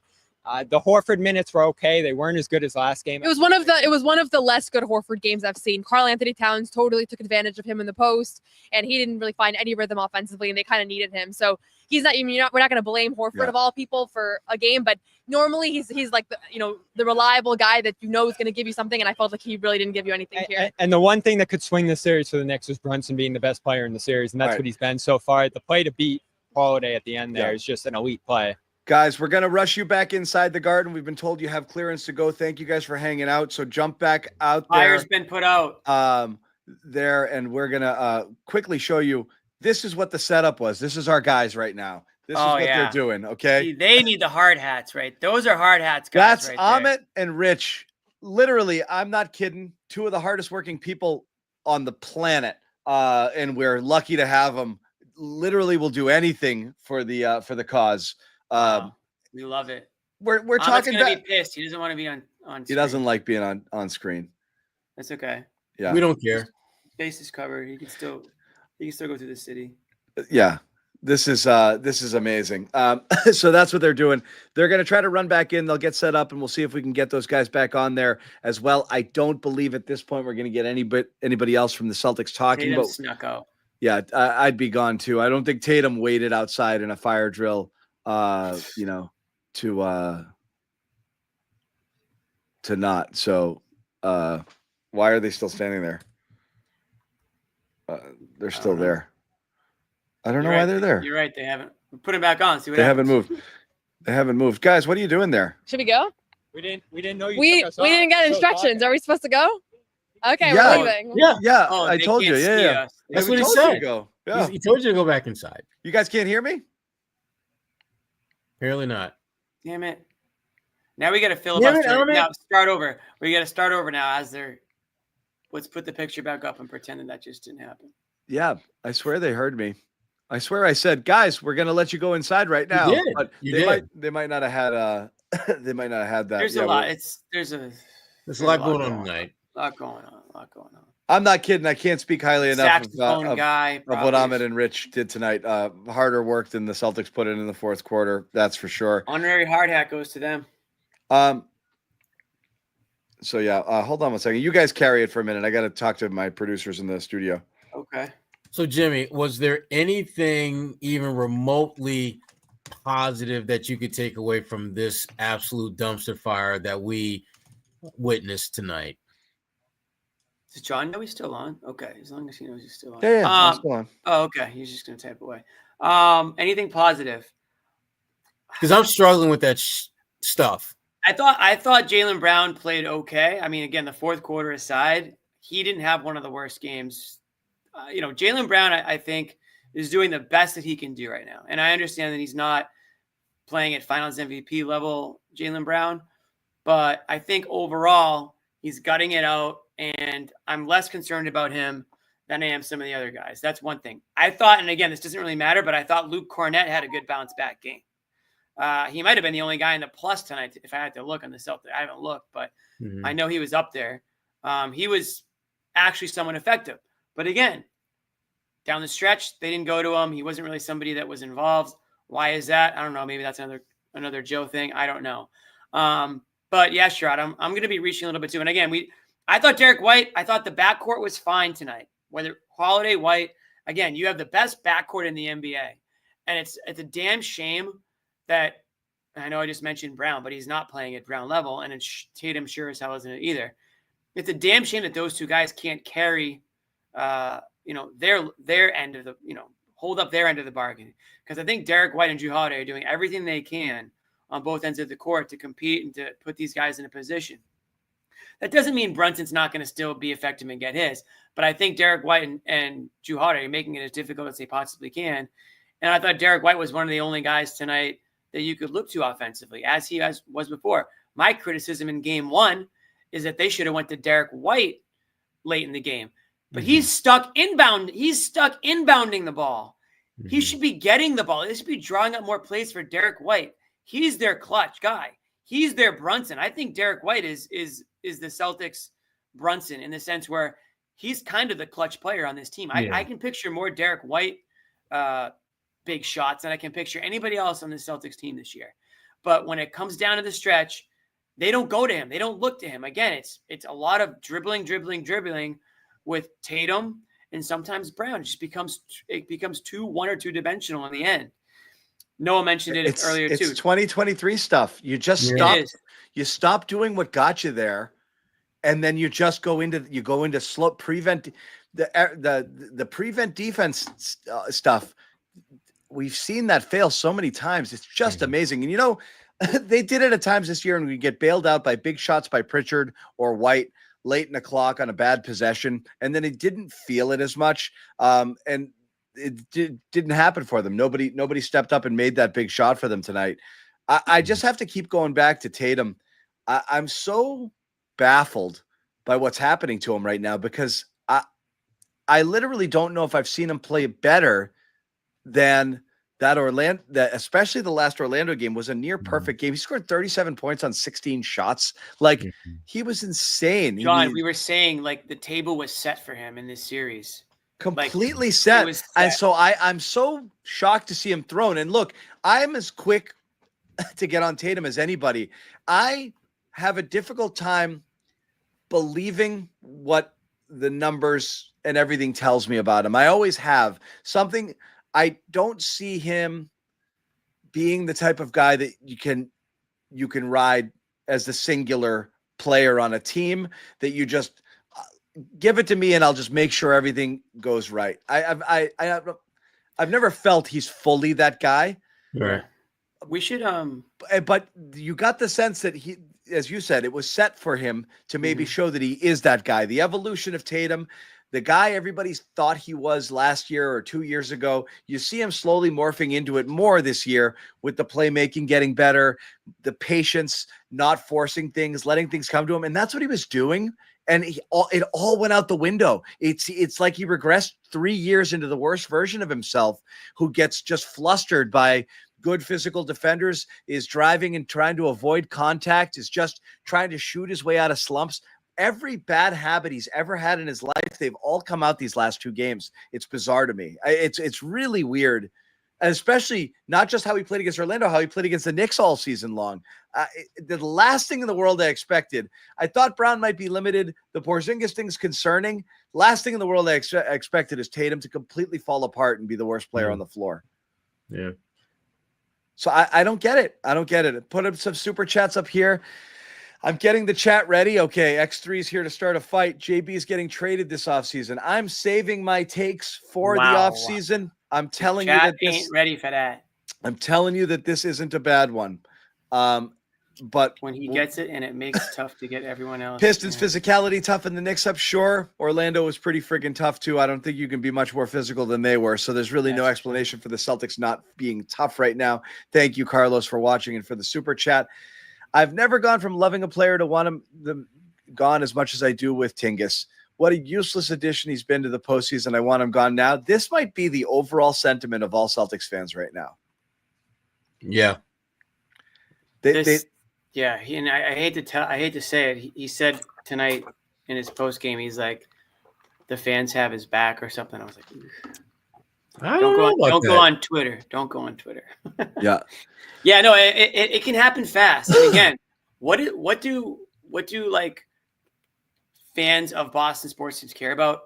They care that you leave it all out there on the line, right? They want you to put it all out there. They want you to, blood, sweat, and tears. They want energy. They want effort. They want all of those things. And I'm not saying that, and Porzingis has demonstrated that at points, but it can change very quickly if they feel like all of a sudden you've changed very quickly. So just keep that in mind. That's all I'm going to say. Yeah, keep it in mind. This is that person's super chat. I imagine a lot of people right now are saying trade Porzingis this offseason. If the Celtics have to make some trades, there's a lot of people that are going to point to him first. Fair enough. Going to need blood pressure medicine, Merck, for everyone tonight. I can feel it. I actually feel my head. I actually feel pressure. It's bad right now. I feel it as well. I'm going to need something to come back down off of this. But I don't agree with this sentiment. It seems like Tatum doesn't care. I actually think the opposite's been true with him. I think the monkey got off his back, even though, as Jimmy pointed out, and we've said countless times, I've never seen a player's reputation take a hit after winning a championship as Tatum's did. But I do believe that he could relax a little bit and be a little bit more of himself and not feel that he had to do everything, which I thought he did more of this year. First super chat in 3 years. Thanks, Gabe. I'll also ask you how come. But Celtics in 6. Yeah, I can do that math. 2022 vibes from Armani Torres. I agree with that. Those are dark days. Lenroy Tatum has a mental issue in the postseason. Look, we have selective memory. He's played some great postseason games and some terrific series. We know that he rescued the Celtics against the Sixers. Bucks series. So it's not entirely true. He stepped up big in some big moments. But again, I tweeted this earlier, like Tatum's not beating the allegations with this. I don't mean in allegations that Jason Tatum is a bad player and this shows it. I mean that people want to hate on him because they don't see what everyone else keeps telling them that he is. And then you watch this game and watch him not able to create his own stuff and not able to do what he wants and not able to get where he wants to go and look genuinely frustrated and ordinary. That's the worst thing. It's not like he's getting in his bag and just missing. He's struggling to get anything that looks good. He's just being dominated right now. That's what's weird about it. He's unable to. Yeah. It's so Jekyll and Hyde with him sometimes. Like when he's off, he is very off. And I'm not saying there aren't other superstar players that go through those moments, but I think for whatever reason, it's magnified when you see him not playing the way you believe he can. It's ugly because it's a lot of missed shots and bricks, and you're wondering why he can't just use his athleticism and physicality. Get to the rim, get yourself going that way, get to the line, do other things to affect the game that, John's been, banging his fists about for the last couple of years now. He should be putting together more of like a triple-double line and not 25, 8, and 10. Yeah, that's where I think he should be. Right. 26, even there, more efficient. Dirk coming in strong with the 11-11. That's a signature donation from Dirk. We appreciate it. Rick Pitino, asked him about the whole new level of stinky negativity. Rick Pitino did not use the word stinky. But he did say it sucks. It stinks and it sucks. But you're right, stinky negativity. And Robert Parrish isn't walking through that door. Cedric Maxwell might walk through that door, though. If you're here at CLNS Media, Max does a podcast. I sometimes have to host it with him as well. But that's okay. That's scary. Yeah, Max is nice about that. If Celtics get swept, Matt, first of all, how embarrassing. And do they trade Tatum and rebuild? No. Yeah, no, that's not going to happen. They don't. Not happening. Hoppy floppy. Celtics in 7? Sure. Hoppy floppy. So best road team in the league. So yeah, sure. I can. All right, next. We'll rock with that. Mac Attack 865. It's either Tatum for the win. And if it's OT, they maybe give it to JB. No actual off-ball movement. Also, we didn't guard Bridges on his heater. Painful. Yeah. Just painful. Yeah. It's the same old. Yeah. Next, Parrish Duggar. Oh, he was here on game 1, I think. Parrish has been here. I thank you very much. Rope-a-dope, no legs, no threes. Sure, why not? I don't disagree. They don't look like they've got their legs right now. Knicks fan here. Get him off. No, I love it. I'm just joking. Wouldn't be doubting Celtics yet. They were an ankle injury away from the reverse sweep with the Heat. That's 100% correct. True. Bobby and Noah, give me a thumbs up when you guys are ready to go. I think we're close to having them set up back inside the Garden. In a little bit, we'll do one more super chat here from John, doubling up here. One thing about the Celtics is they are best with their backs against the wall. Best road team in the NBA. That is 100% true. We put it in the chat here. There's a poll in there. I think we're at about 58-42 last I looked in the YouTube chat. Vote on it, whether they can come back and win. I still think they can. I still think 56-44, losing a little bit of steam there. Oh, boy. King of Judah, not Judah Tunes, not to be mistaken with our Judah. Right. Pistons are the real deal. They toughen the Knicks. Okay. That's fair.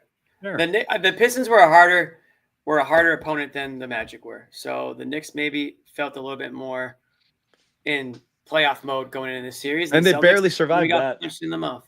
Yeah. We did. A lot of people didn't want to play that. A lot of Celtics fans wanted the Knicks. They didn't want the Pistons. So you got what you wanted, and now here you go. Yeah. This is something we've talked about on this show a lot. Miles Orduna. Cornette is a great regular season backup, but I've never seen someone make 7-2 look inconsequential. Why can't we give Cade a few minutes of hustle? Look, we always thought Luke didn't play big. I think he disproved that this year.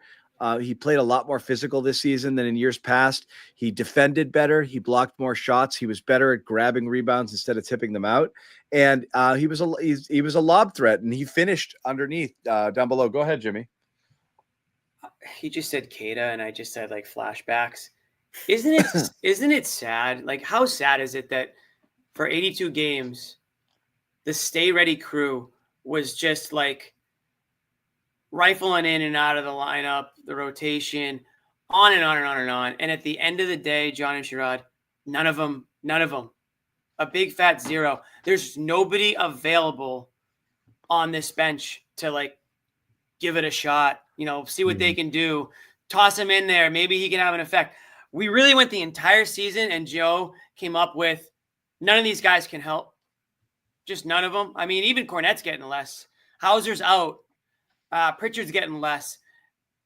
The bench has never been less important than it is right now after 90 games that we've played. It's just kind of sad that, the Celtics are essentially just basically not much more than a starting lineup at this point. It's crazy. There's nobody they can go to, nobody at all. I know, but that's how it works, man. I mean, This is like extreme though. That's how it works. But the problem is the trickle down effect here. You don't have to. I mean, the Knicks play 7 guys basically. I mean, they played campaign 5 minutes tonight to do a full 8. That's just how it goes. The starters played 43 for Bridges, 43 from Hart, 38 OG, 38 Brunson, 35 I understand Towns. it a little more from them. But again, the point is you're supposed to have 6 starters. If you're running that plus a couple of guys, that's fine. But right now, Porzingis is ass. Brown is, But that's my point. Yeah. When there's nobody. Last year, toss Tillman in and stepped help in. They don't out. have anybody. Right. But this year it's Luke. You had Hauser last year, though. You had guys kind of fill on spot duty. It's just, I understand that when the Celtics starters are clicking and they look well and they're playing great. Yeah, I don't care at all about the bench. But this is the time where maybe you'd be able to look down Joe looks down the line and says, hey, let's see what happens. But he's not even there. Like none of these guys have been deemed effective in any capacity. That's all. It's just, anyways, next super chat. When he said Kata, is Wick going to go in the locker room with the new owner, tell him to get some balls? That's a callback to being down 0-2 to the Heat. When Wick went in there, he gave him the business. Yeah, how'd that work out? Gave him the business, absolutely. And then that offseason, he told Brad, we need changes. Wick did it all. Pathetic game, no confidence, everyone anxious. Now we're stuck hearing on to the next game. Mentally weak team, Kerr was right. Ow. Sir Brixton Cole. Damn. Ooh, stab. You didn't have to say Kerr was right like that. Yeah. He did. The poll, we're losing ground on the poll now, 54-46, whether they would come back. Brian again jumping in. Mazzulla playing the town. Sure. I don't know. He needs to do something. Yeah. This was the most amazing thing, Matt, and we saw it all. Pritchard hit a 3 with 8:40 left. They didn't make another basket until that Tatum dunk with 18.5 seconds left. I think they missed 14 straight field goals during that stretch. Insane. And then I don't even know if you call that a final shot, whatever that was. And Joe still didn't want to drop a play. Unbelievable. Joe did. He said he ran the same play they ran 10 seconds earlier, hoping that the Knicks would forget about it. Right. Celtics are playing not to lose. Jared Scott. Yeah, that feels like it. It's that prevent defense again. The great looks. We put that one up there earlier. Jason Tatum. Apparently that's a quarter. He said show resiliency. Only thing you need to show up. Show up. Show the F. Let's put it up there. When Peyton Pritchard hit that shot. My Lord. This was the win probability. That's crazy. Geez. I didn't know it was that high. Yeah. Wow. That's what it was.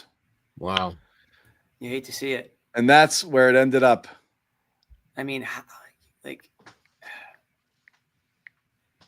this isn't just any team that's up 18. This is a team that a lot of people think is the best team in the NBA with the best, 6-man unit in the NBA.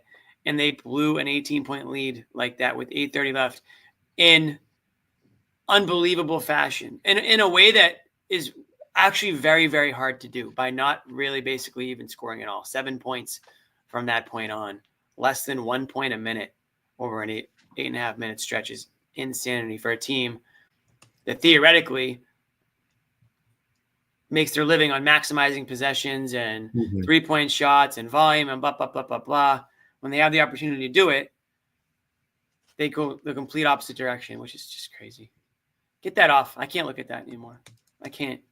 I won't. You won't? You don't want to look at it I anymore? don't want to look at that anymore. I don't like that. I don't like that one bit. Look at should we look at the panic meter? No. I love the panic. I'm not ready for it yet. We're just trying to get Bobby and Noah on here.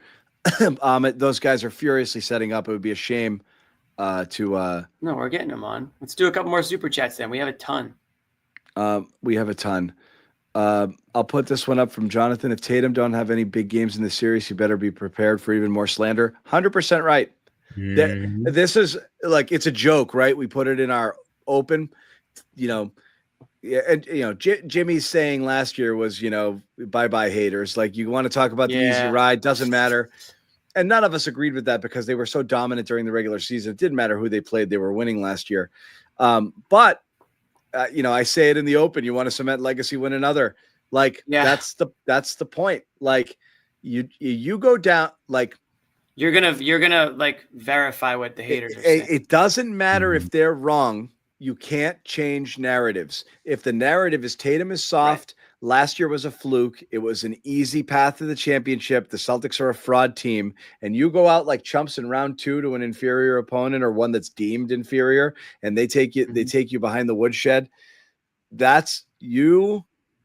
Then they're right, and you've got to live with it until you win another. It almost invalidates it. Not in here. We got to experience it. Celtics fans got to live it, but have fun trying to argue with people that the Celtics team was legit last year. If you get smoked like this, these aren't going to be fun conversations. Trust me. You want to you can't get out of that make people not think it. I use Kevin Durant as an example all the time. Like, KD can't convince anybody he didn't take an easy way out to go to Golden State and win those 2 titles, even though he was amazing and he was the finals MVP as much as he wants to. It'll never change. And he's never won one on his own. And that's going to be the narrative forever. He won his titles by joining a super team because he couldn't do it on his own. He can't fix that. He wants to. He can't. Right. Tatum is going to, this is going to dog him for, doesn't matter. He can come out when the MVPs, averaging 32, 10, and 11 next year. And it won't matter until they win another one here. So you can't go out like this. You can't go out like this if you're the Celtics and expect to be able to get away with it. Facts. Facts. We talked about this one. Let's throw another one up. If you're another team's fan and you're here, you need friends. Don't we all, though? Isn't that why we're here? I love that. Guys, we are your friends. So, Brixton, I appreciate it, but like, shout out to everyone on YouTube that found us and is just hanging out with us. Yeah, we call it Garden Report Family for a reason. Celtics fan, Knicks fan, Cavs fans, we feel your pain right now. Join us. Does Tatum pass Halliburton as most overrated next season if they go down? Yeah, he does. Well, Halliburton would like to have a word after last night's performance. Yeah, he would. He actually credited Tatum in part for kind of talking to him about, some stuff. Oh, yeah? Yeah. I wish Tatum recorded that to remind himself of what he said. I think the conversation might be different next time around. Yeah. Man. Here we go. Jamaican boy. IDGAF, what any of them have to say. No timeout with 12 seconds. Coach let the same thing happen twice. They've proven they can't freestyle at the end. WTF. We know what all those letters stand for. See you, John. I mean, Sherrod, I've already gone off about the end of the game. Are you in agreement with me or you disagree? Like, are you okay with them just freestyling it, coming out of the inbounds and just going for it? Or would you have liked to see something else happen? I think the way this game was going, I would have been a little bit more hands-on if I was Joe Mazzulla. Because, I mean, you've been trying to freestyle for damn the entire game up to that point, and it wasn't working. You needed a very definitive this is what we're going to do, and try and hope that they can come as close to executing the vision that you have as possible.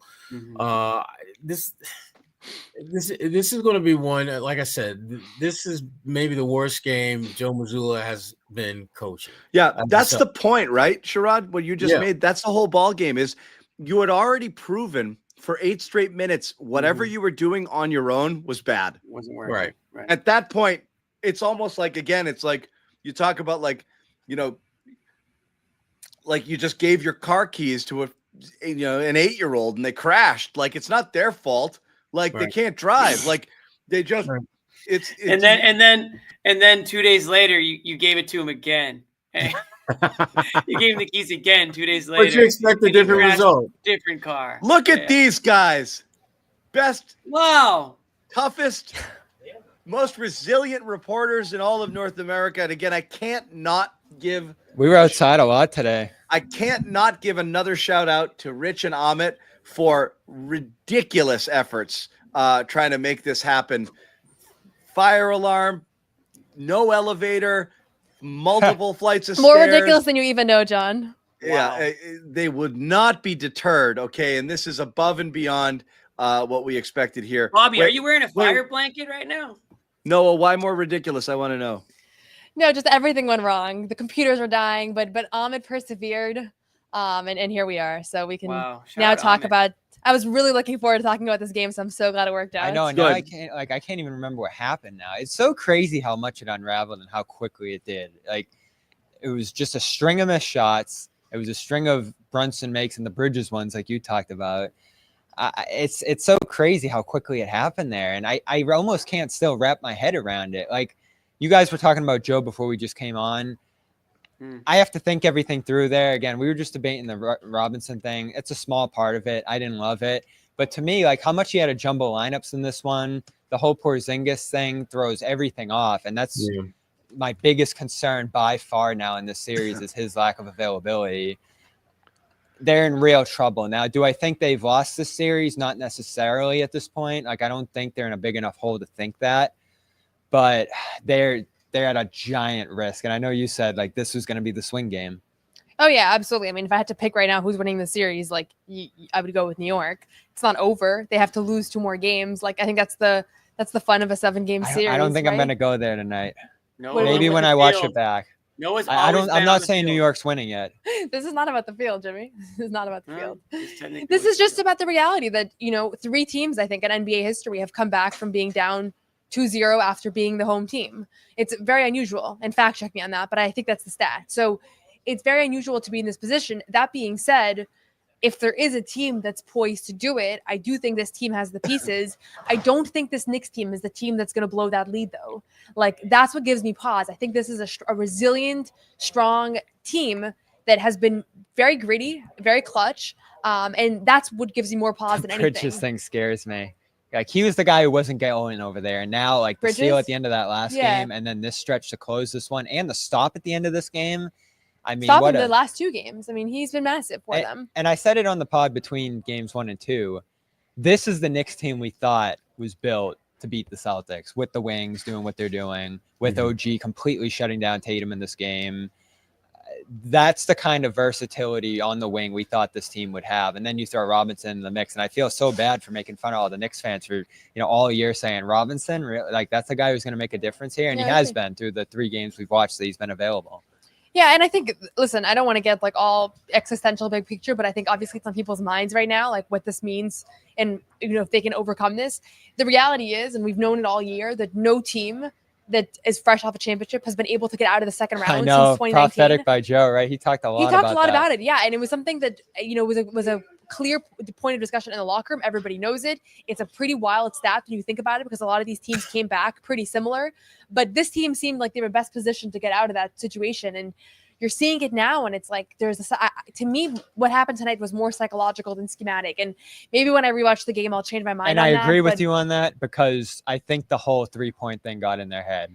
I think it got in their head. And I asked Joe, and he just said it didn't. But I feel like that's, I sensed early on they were passing up open looks. Joe said Tatum passed up looks. He said it, and then when I followed up on it, Yeah. he said, he was making the right reads. But the other thing was just when they were up by 20 with 4 minutes to go, it was the exact same situation, and it unraveled in the exact same way with 3 straight defensive lapses that gave the Knicks uncontested threes.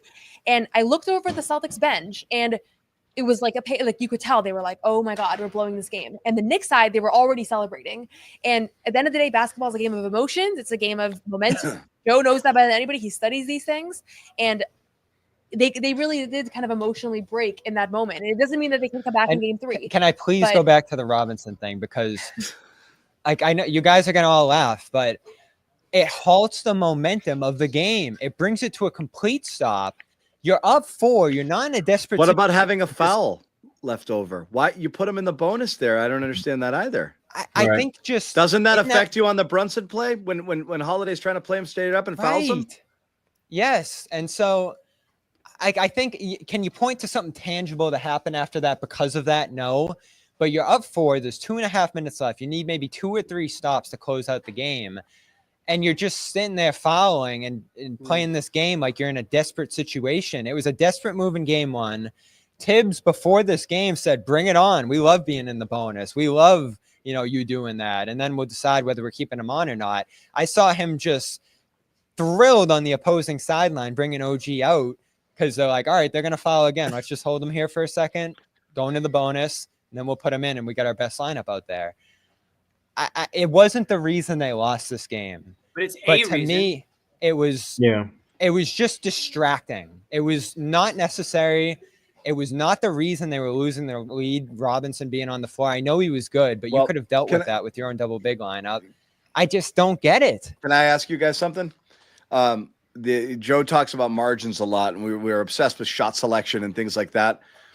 In addition to them melting down and and stagnating on offense or falling asleep on defense, there were flat out hustle plays with loose balls, offensive rebounds, very, very big one. And I pointed to 2 that were massive. Celtics had a scramble. It was a missed shot, and Al Horford had gotten the rebound and tried to an offensive rebound, tried to kick it out, loose ball. It goes to the deck. OG Anunoby goes flying. So Tatum and OG are running at it, and Anunoby hits the deck and gets the ball, and Tatum decides to hop over him and not go down and fight for that loose ball. It was egregious. And when you watch it back, it's like Cam Newton in the Super Bowl. It was like, oh, you're not going to go for that, huh?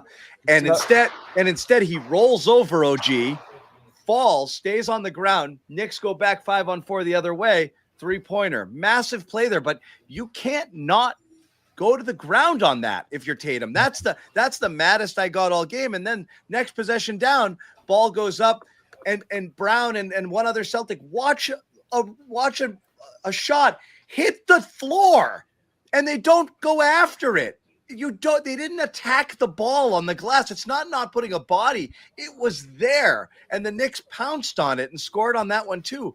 Those are horrible plays. You talk about margins. That's another team. Forget you weren't executing. We knew that. If you played hard, you probably still win. And they didn't. That drives me insane because that's that shell shock thing you're talking about where they just stopped. But those two plays were inexcusable. And to go back to the Joe thing yesterday, John, because I feel like he deserves a ton of criticism out of this. He's out there talking about you got to make shots, like shots got to go in.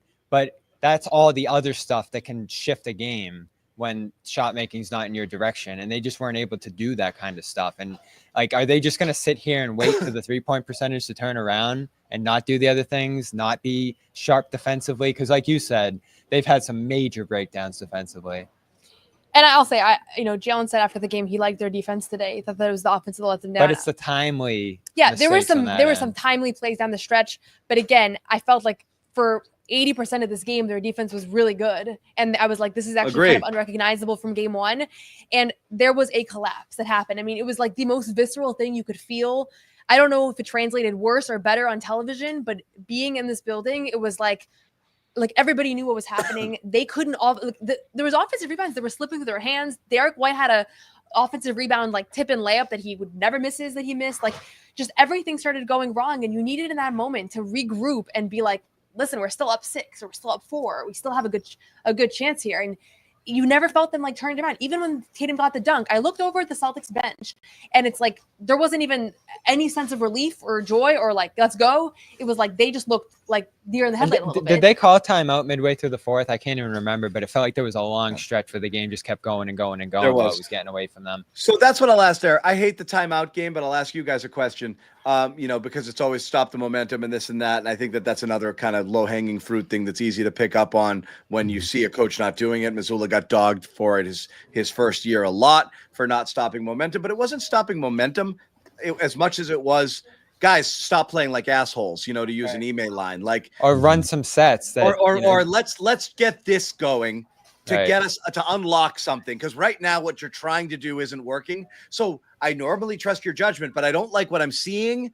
So I'm the grown up in the room. I'm going to tell you what you need to do. Sometimes you have to do that. I don't understand not doing it there. As far as the defense, I agree with Noah. I thought I did my first half observations. I thought the Celtics defense was amazing, flying around, aggressive. They looked like they wanted it. And the bad offense absolutely affected their defense there in the fourth quarter, because most of the game I thought they played well. But I'll ask you guys a question a lot of people had asked.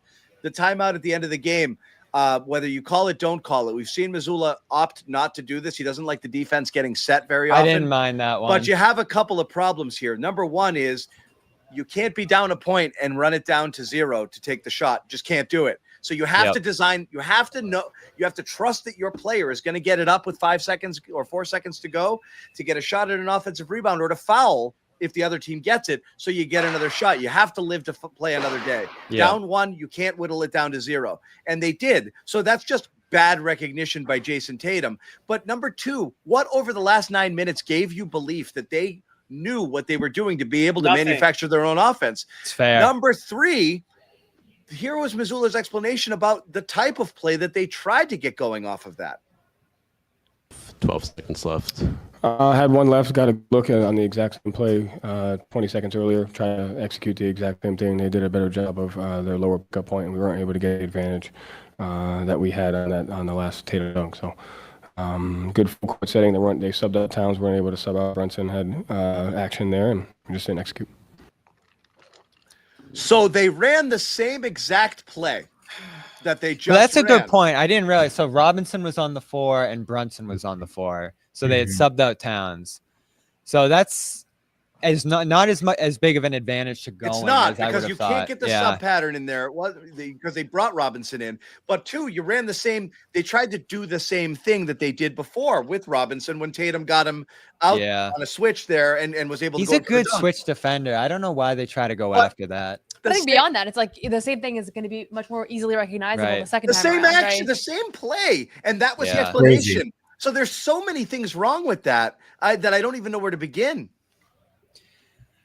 Yeah, I mean, I didn't have a problem with it in real time because Brunson's still on the 4, right? Like, I do agree with Joe on that thing to have someone out there that you can target. But if that is going to be your approach there to go after a Robinson, it is pretty easy to, be able to sniff that out if you're the Knicks there. And Tibbs has been sharp here. Like, I think they've switched the way they've defended them into this game. The first game, the switching was a big part of it, as you talked about pregame, John. That wasn't something they expected. So they just have been a tough defense to crack. And I think Tatum's series so far speaks to that more than anything else. Like, he just is not able to get any separation from his defenders, and there's no advantages being built, and they're really just flat offensively. And like, there's a reason they're settling, because there's no access to the paint. Like, whether it's the Knicks hedging, whether it's some switching, all of this stuff and being able to do it comfortably, he's just stuck launching either threes or a lot of bad 2s in this game, I felt like. Yeah, and listen, the timeout, generally speaking, they've always leaned on the side of not calling it. And when they have called it, I would need to look at all the numbers, but it hasn't gone particularly well for them in those moments against those set defenses. They got the dunk out of the first one, right? Yeah. But I understand, like, I think that to me is such a, like, it's the last play, so it has to get scrutinized, and that's fair.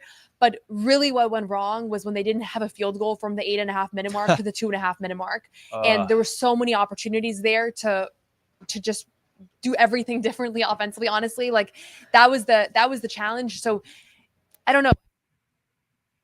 Oh, we just lost Noah's mic. We lost Noah. Noah's audio cut out, guys. You got me.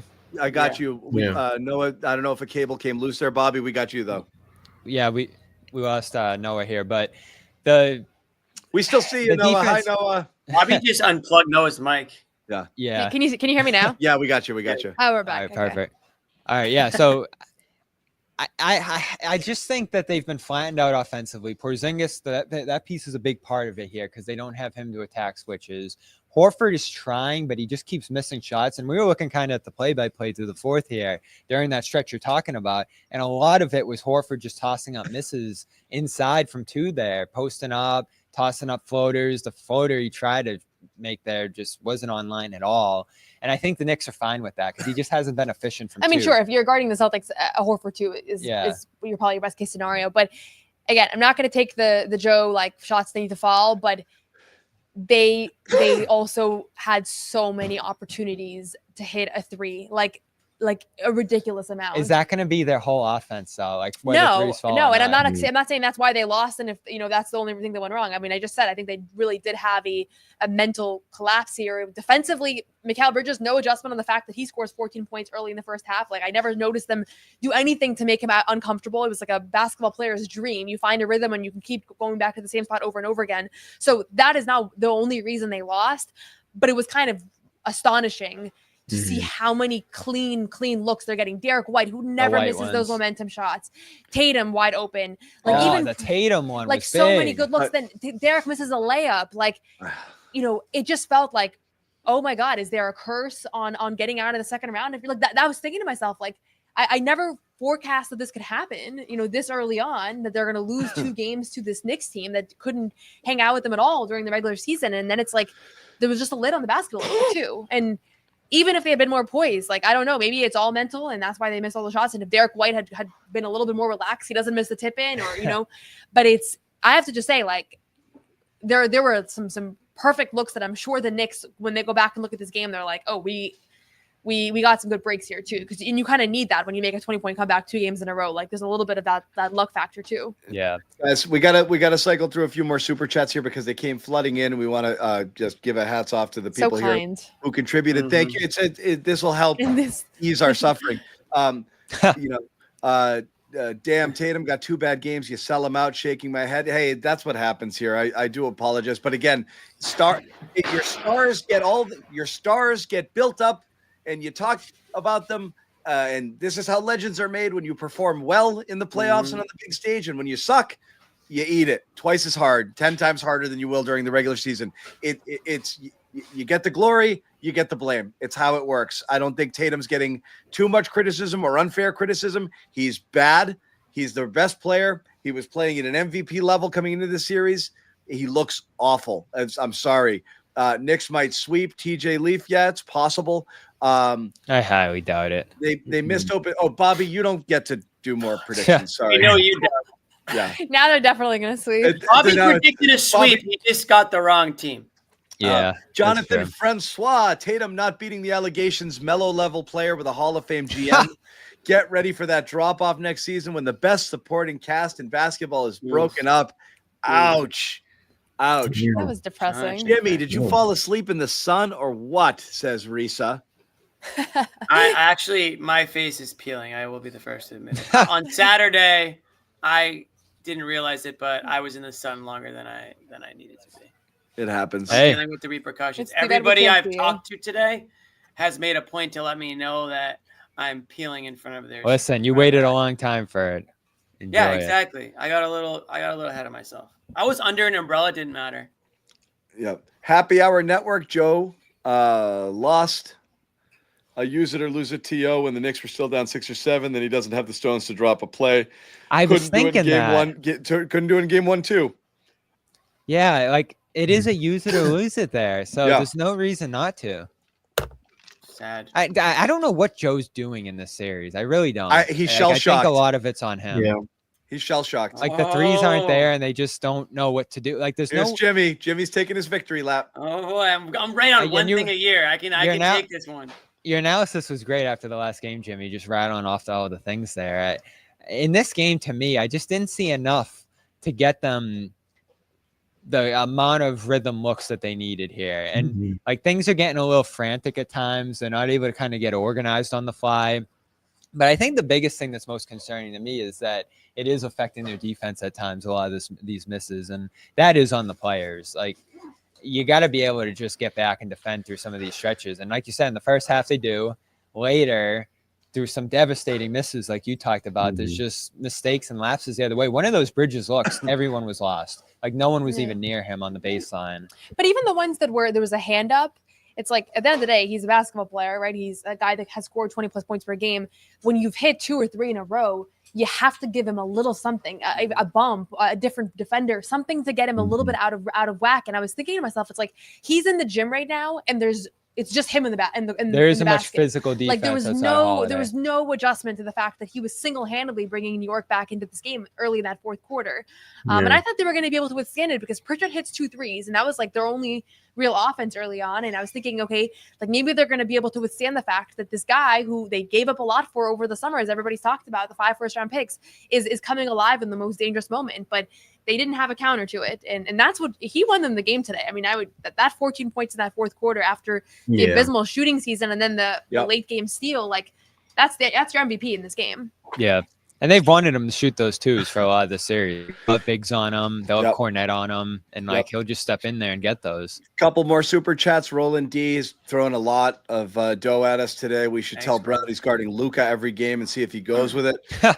Roland jumping back in. Knicks fans were mopey before the series. Gonna feel even better now coming in. I was trying to hype them up outside. Like, come on.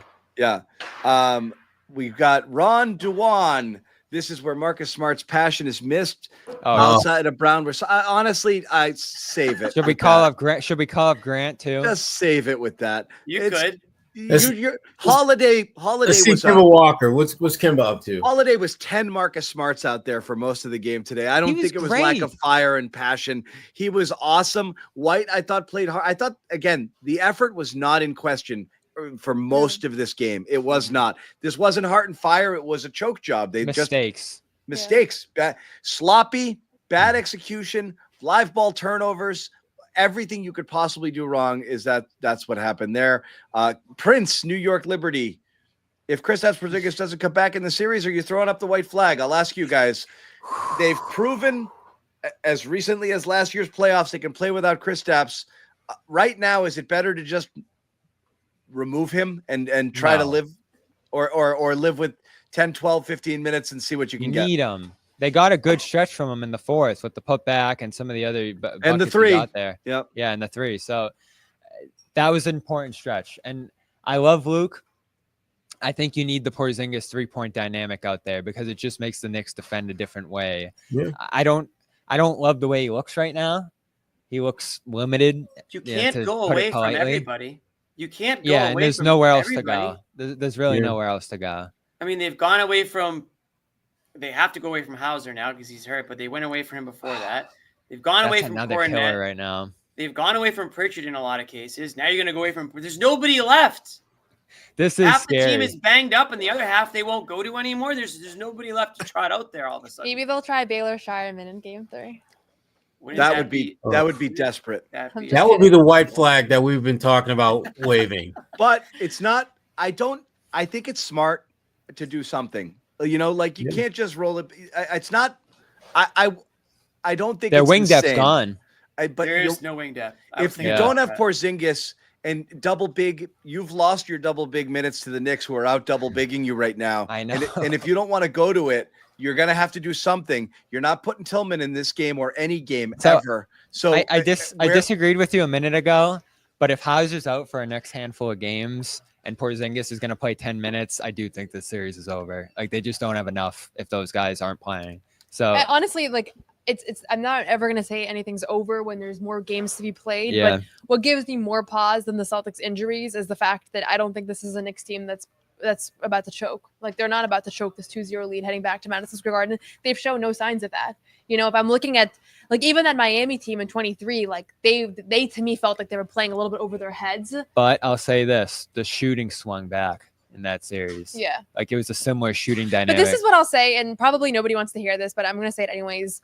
Like, I already know that this is going to be this whole collapse here these last 2 games is going to be an indictment on Jason Tatum and Jaylen Brown and Joe Mazzulla as players and as people and as blowed up. And last year's, I'm already seeing stuff, people kind of diminishing last year's championship and everything.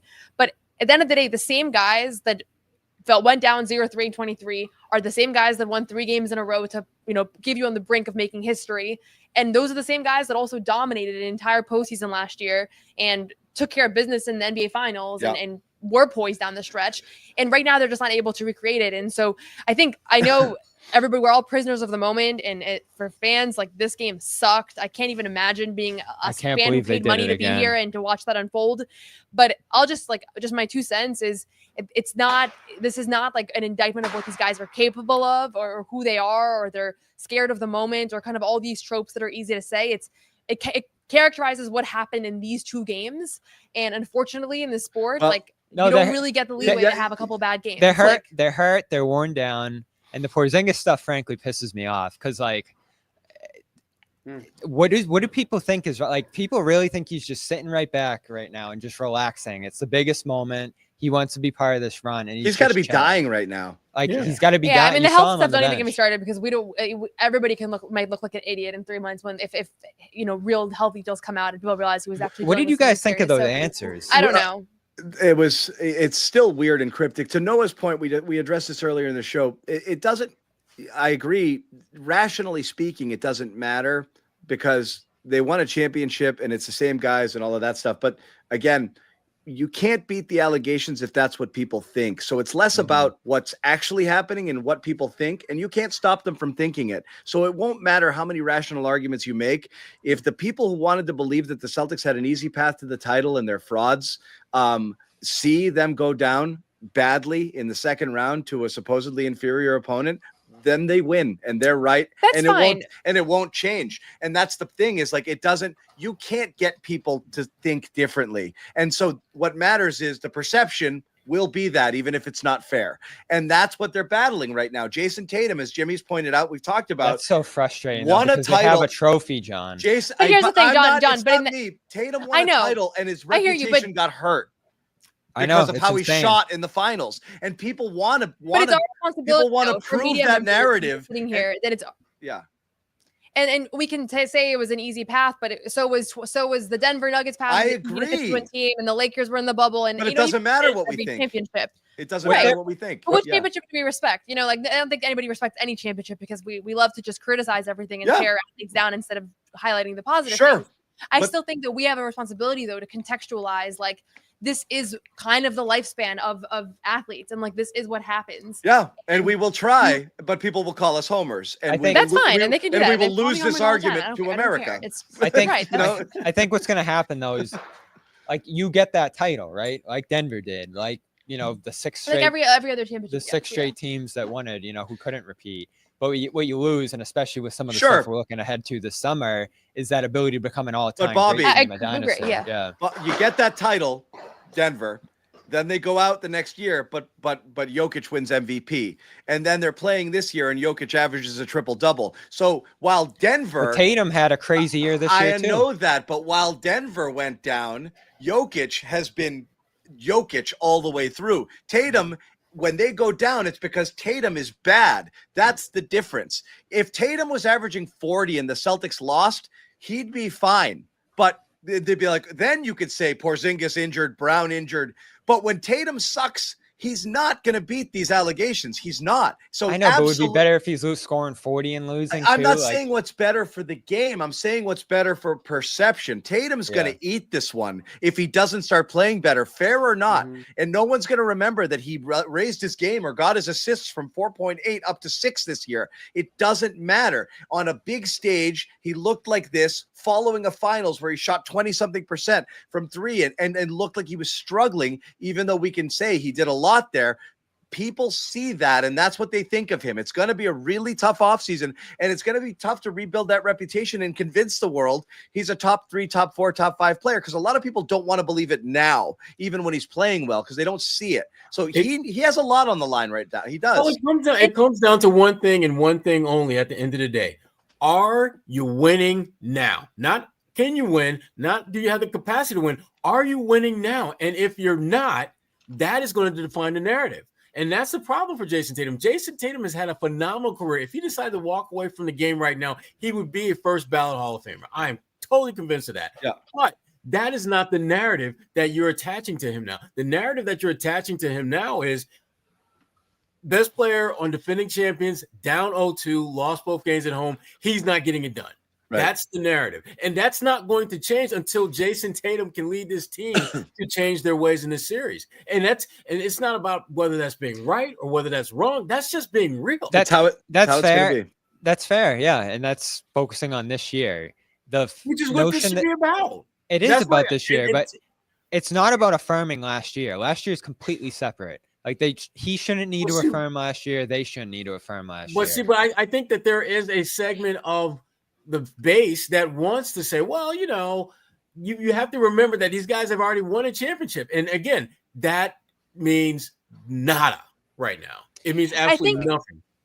I think the reason I bring this up, though, is because people have this desire when we talk about the NBA to be like, actually, that's a fraudulent team. Like those Utah Jazz teams, they were fraudulent regular season teams, right? Like those teams, like they won a bunch of regular season games, but they never got it done. This is not a fraudulent team. This team won the championship last year. All of these people on this team did it last year. And so if anything, it just shows you how hard it is to be able to have all the stars align and to actually be the team of the 30 that hoists the championship trophy at the end of the year. You need your health. You need the ball to bounce in your direction. You need Jaylen Brown to tip the ball off Pascal Siakam and to hit a corner three, even though he's not a good corner three shooter. Like you need all these little things to happen. And right now you're seeing that those things are pointing in their opposite direction. And if they lose, everyone will call them frauds and there's nothing we can do about it. That's all I'm saying. But John, I hear you, but aren't we reporters though? Like if Stephen A. Smith can go up tomorrow and call them frauds, can't we, the people that cover them every single day and know this team much better than the national people? Why does our opinion matter more than every fan that watches every game across the country? It doesn't.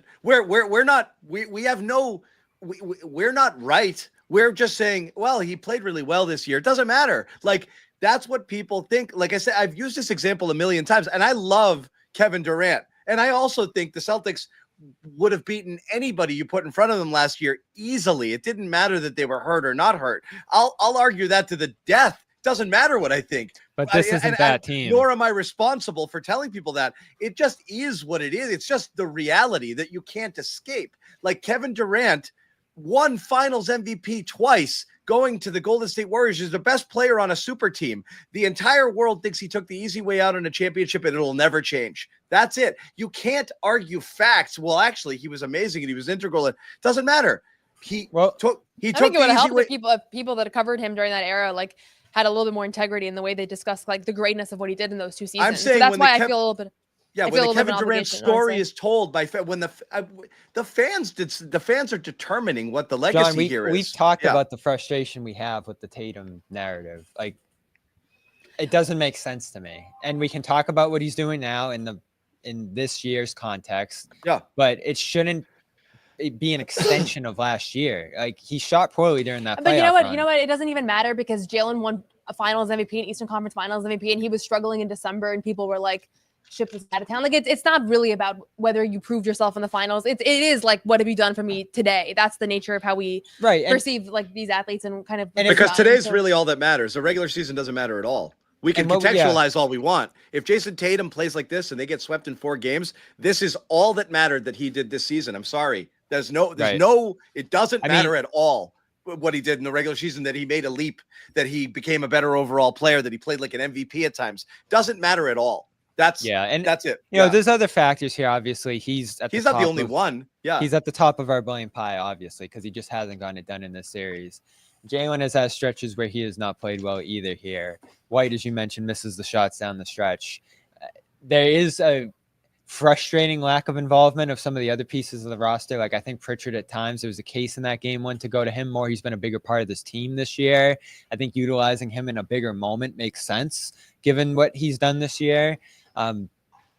Cornette, similar deal. Like when we start to stack up what made this team better this year, like Tatum was playing better. The double big was a huge part of it. The double big was a big part of it. Porzingis, I said it all year, you need him to win a championship. And if he's not going to be part of this, I don't think they're going to be able to win this series.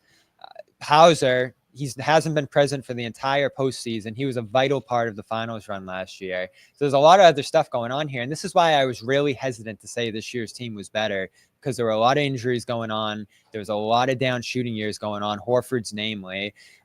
He offensively right now in this series specifically isn't the same guy we saw last year, even though he's holding up tremendously defensively. So there's a lot of other stuff going on alongside Tatum's struggles that I think are factoring into why they're letting things down right now. But when it comes to Brown and Tatum, they're being lured into playing one-on-one basketball. They're being lured into things we watched with them in the past that have been the worst versions of themselves. And they have to figure out ways to get other guys more involved. And I know that's on Joe to some degree, but I do lay off Joe a little bit because his personality, his approach as coach has been to let these guys do their thing. And he's not just going to change that because things are going wrong in a game. They're up 20 in both of these games, and their players mismanaged a lot of these leads too. So, like, there's a lot of blame to go around beyond Tatum, who really hasn't been good in this, really hasn't raised the level of the team, and that's what you ask these stars to do. But to me, right now, in this playoff, they're dealing with a worse situation, a worse team, certainly greater competition on the Knicks side too. But they're collectively not living up to this moment right now. I don't think this falls all on Tatum. No, it doesn't. He's the top of the pyramid. Jimmy, a couple more super chats here. Can we rattle through them? Yeah. You want me to rattle through them? Kinda. Let's do it. Why is Mazzulla getting no blame? What? Have you been watching the show? Says the right things. It's so easy though, right? But his coaching is subpar at best. Just lets his players play huck it and chuck it. I don't know. This wasn't a huck it and chuck it game. Thank you, Reminiscent Gaming. Yep. This wasn't a huck it and chuck it game. They took 43s. They actually missed a lot of shots inside the 3-point line. Their missed twos and turnovers driving inside have been way more pertinent to their issues in this series than the missed threes. Oh, the yeah. threes have been good looks. The shot quality is terrible. White's wide open in the fourth quarter. Like, I hate to pull the Joe, but they're missing wide open threes. Right. It's the contested twos that Tatum took all game long that were brutal. His shot profile tonight was brutal, avoiding the threes. Matt Flynn. No, go ahead, Jimmy. No, I'm just going to say, but Mazzulla is getting blame on this show. We have all basically taken some. We've blamed him in a lot of ways. He's not the reason they lost, but I don't think Mazzulla is helping the team right now. Coaching is not an advantage to the Celtics right now. We'll leave it at that. Shut KP down and take him out of the rotation from G travels. You guys have been saying that earlier than game 1 and game 2. You've been considering Porzingis coming off the bench and having Horford slide in that starting lineup. Do you still feel that way after today? Or do you feel that way even more after today, I should say? It feels like Porzingis is limited right now. So I mean, you only gave them 14 minutes, so I don't think that the starting thing was much more of a. I don't think that was a schematic decision. I think that's more his limitations. I also felt like he had a couple of nice plays in the fourth, but the spacing with him early on was terrible. I felt like he couldn't. He missed a couple of defensive rebounds. He was in Tatum's way at one point when Tatum was driving to the basket. He brought his defender along. Like he just seems totally out of whack. I don't know if he's, again, we have no idea what he's going through, but. Some of the starting 5 issues earlier in the year are times 5 right now as far as what you're seeing with him on the They're floor. putting more pressure on Horford, but they have no choice. Couple more here. Matt Flynn, time to root for the Red Sox young fun team. I don't know about that. Right. Not George Yorgo, Puisere, Yorgos, Fakos, my buddy, my Australian Greek buddy. All we need to do is not play like ass and we win. I hear you there. You're up 20 in both of these games. George, I miss you. I know. 3 years, Gabe. 3 years, no super chat. Always listen during work. You guys can listen back for those of you late to the party. It is also an audio version of a podcast. 21 years old, have watched every episode since the D. White trade days. I forget what we thought about that trade back then. It doesn't really matter. John is the GOAT. John is the GOAT. Apparently, he forgets what you said about that trade. Apparently, he does. Changa. Is that right? Chang de Virgo. No, Chang de Virgo. The Stay Ready crew was extending leads. We gift wrapped 2 games. I'll let Noah answer this one. What's going on here? Not the Stay Ready crew, but you want more Pritchard. The bench. You want more Pritchard. Did you get enough Pritchard tonight? I do too. I don't know how you get it done though. No, I don't think so. I mean, I think defensively he's been a plus defender for them through this series and through this postseason.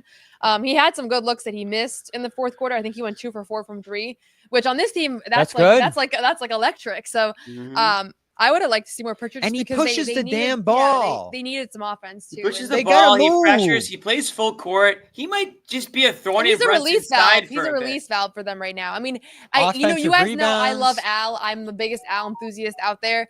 He's bringing zero on offense right now, and that's Do they just go small? I don't know. I have to rewatch this game. Yeah. It's something I'm they like, should try, maybe, right? yeah. Like Tatum at center, Brown at the Yeah. 4, Holiday, But they got to get Pritchard, some White. rebounds too, because that was.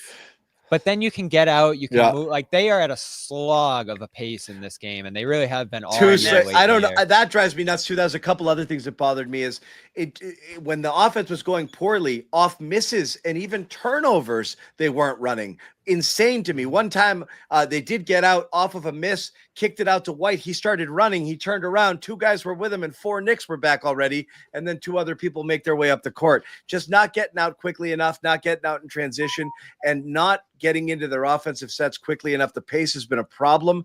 Tatum needs to thank Eric Polanco. Tatum needs to be better. Brown is injured. He can't carry them this year. We've Brown talked bailed about him out that quite last a bit. Does the Jay cancel Roman? Does the emphasis on rebounding and defense take away the legs for the offense? Guys, do you think so? You think their offense ran out of gas here? Sherrod, what do you think? No, I don't think. It wasn't that their offense ran out of gas, because you've got to actually be tightened up. moving. Yeah. You've got to be moving for your offense to run out of gas. You actually have to be executing at a high level. I think what they did was they just went away from the blueprint that was working. Drew Holiday set the tone from the outset, playing bully ball. Tatum was doing more of that. Derek White attacking the rim. And then all of a sudden that opened up things for not just 3-point shots, but 3-point shots in rhythm. And then the second half rolls around and they figure we're just going to do something completely different from what worked for like 2.5 quarters. That and again, I understand that you don't put all the blame on Joe Mazzulla, but at some point, and I talked about this earlier, when your team is acting out of character, when they're playing out of character from how they've literally been playing previously in the game, it's kind of on the coach to get them back on track to how they're supposed to play. And I thought Joe did a pretty piss-poor job of getting them back on track. His game plan was working. They were not looking for the 3-point shot nearly as much. They were actually combating New York's physicality with their own brand of physicality. And then they just decided to get 3-point shot happy in the second half. And next thing you know, you're up by 20 and then you're down. And then it's a dogfight. And that's exactly what the Knicks were wanting. So, no, it's not the offense ran out of gas. They just decided to go with a plan that has shown itself to not work against this team. Jimmy, They have throw such it a up bad there. habit too. Tossing it up slowing there. down when they go up big. Tossing up a couple more super Giants chats. out. Go ahead, Thank Jimmy. you very much. Not sure if this has been said, but this is definitely 2023 Heat matchup vibes. We did say that. They punked the Celtics, and now the Knicks are doing the same. Celtics in 7 anyways. Yeah, here's the positive to that. I agree with that. They came back in that I series. love that. They suck. They suck. They suck. Celtics in 7. Yeah.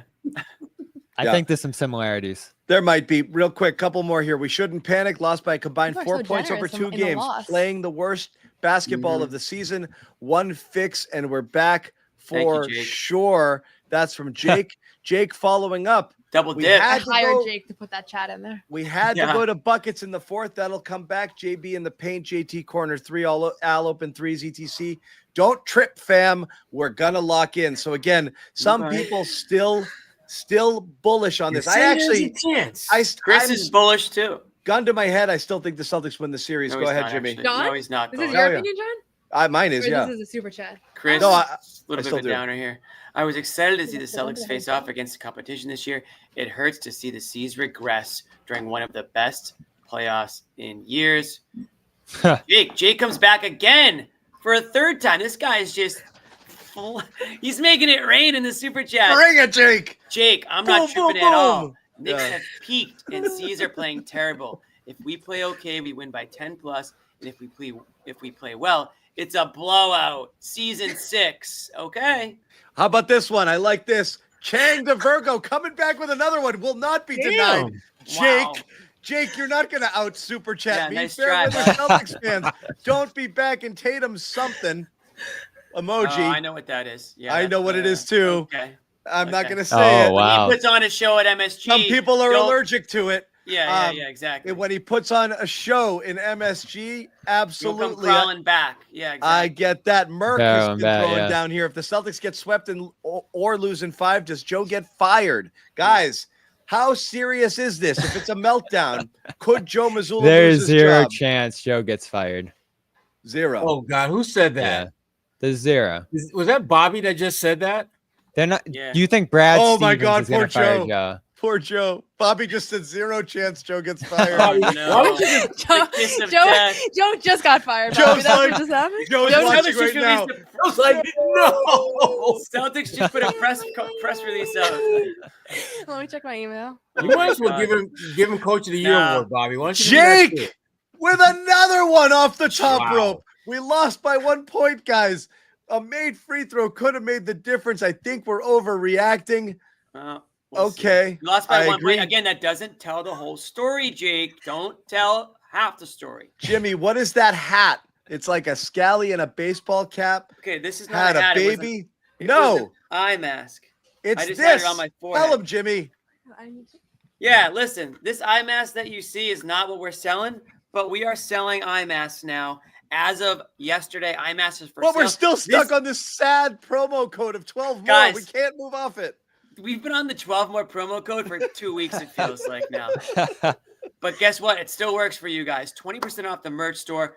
This is an eye mask game. There's hard It's hat easy to games remember. and there's eye mask games. Hard hat games you already know. Eye masks are for the games where you just want to look We didn't even away. get to Tatum. You can't even, the press conferences put you to sleep. The game puts you to sleep. You want to go to, you need help sleeping after the game because you're just staring at the ceiling. You toss on the Celtics eye mask. We got t-shirts, hoodies, beanies, bags, hard hats. Check out the merch store, CLNS merch store.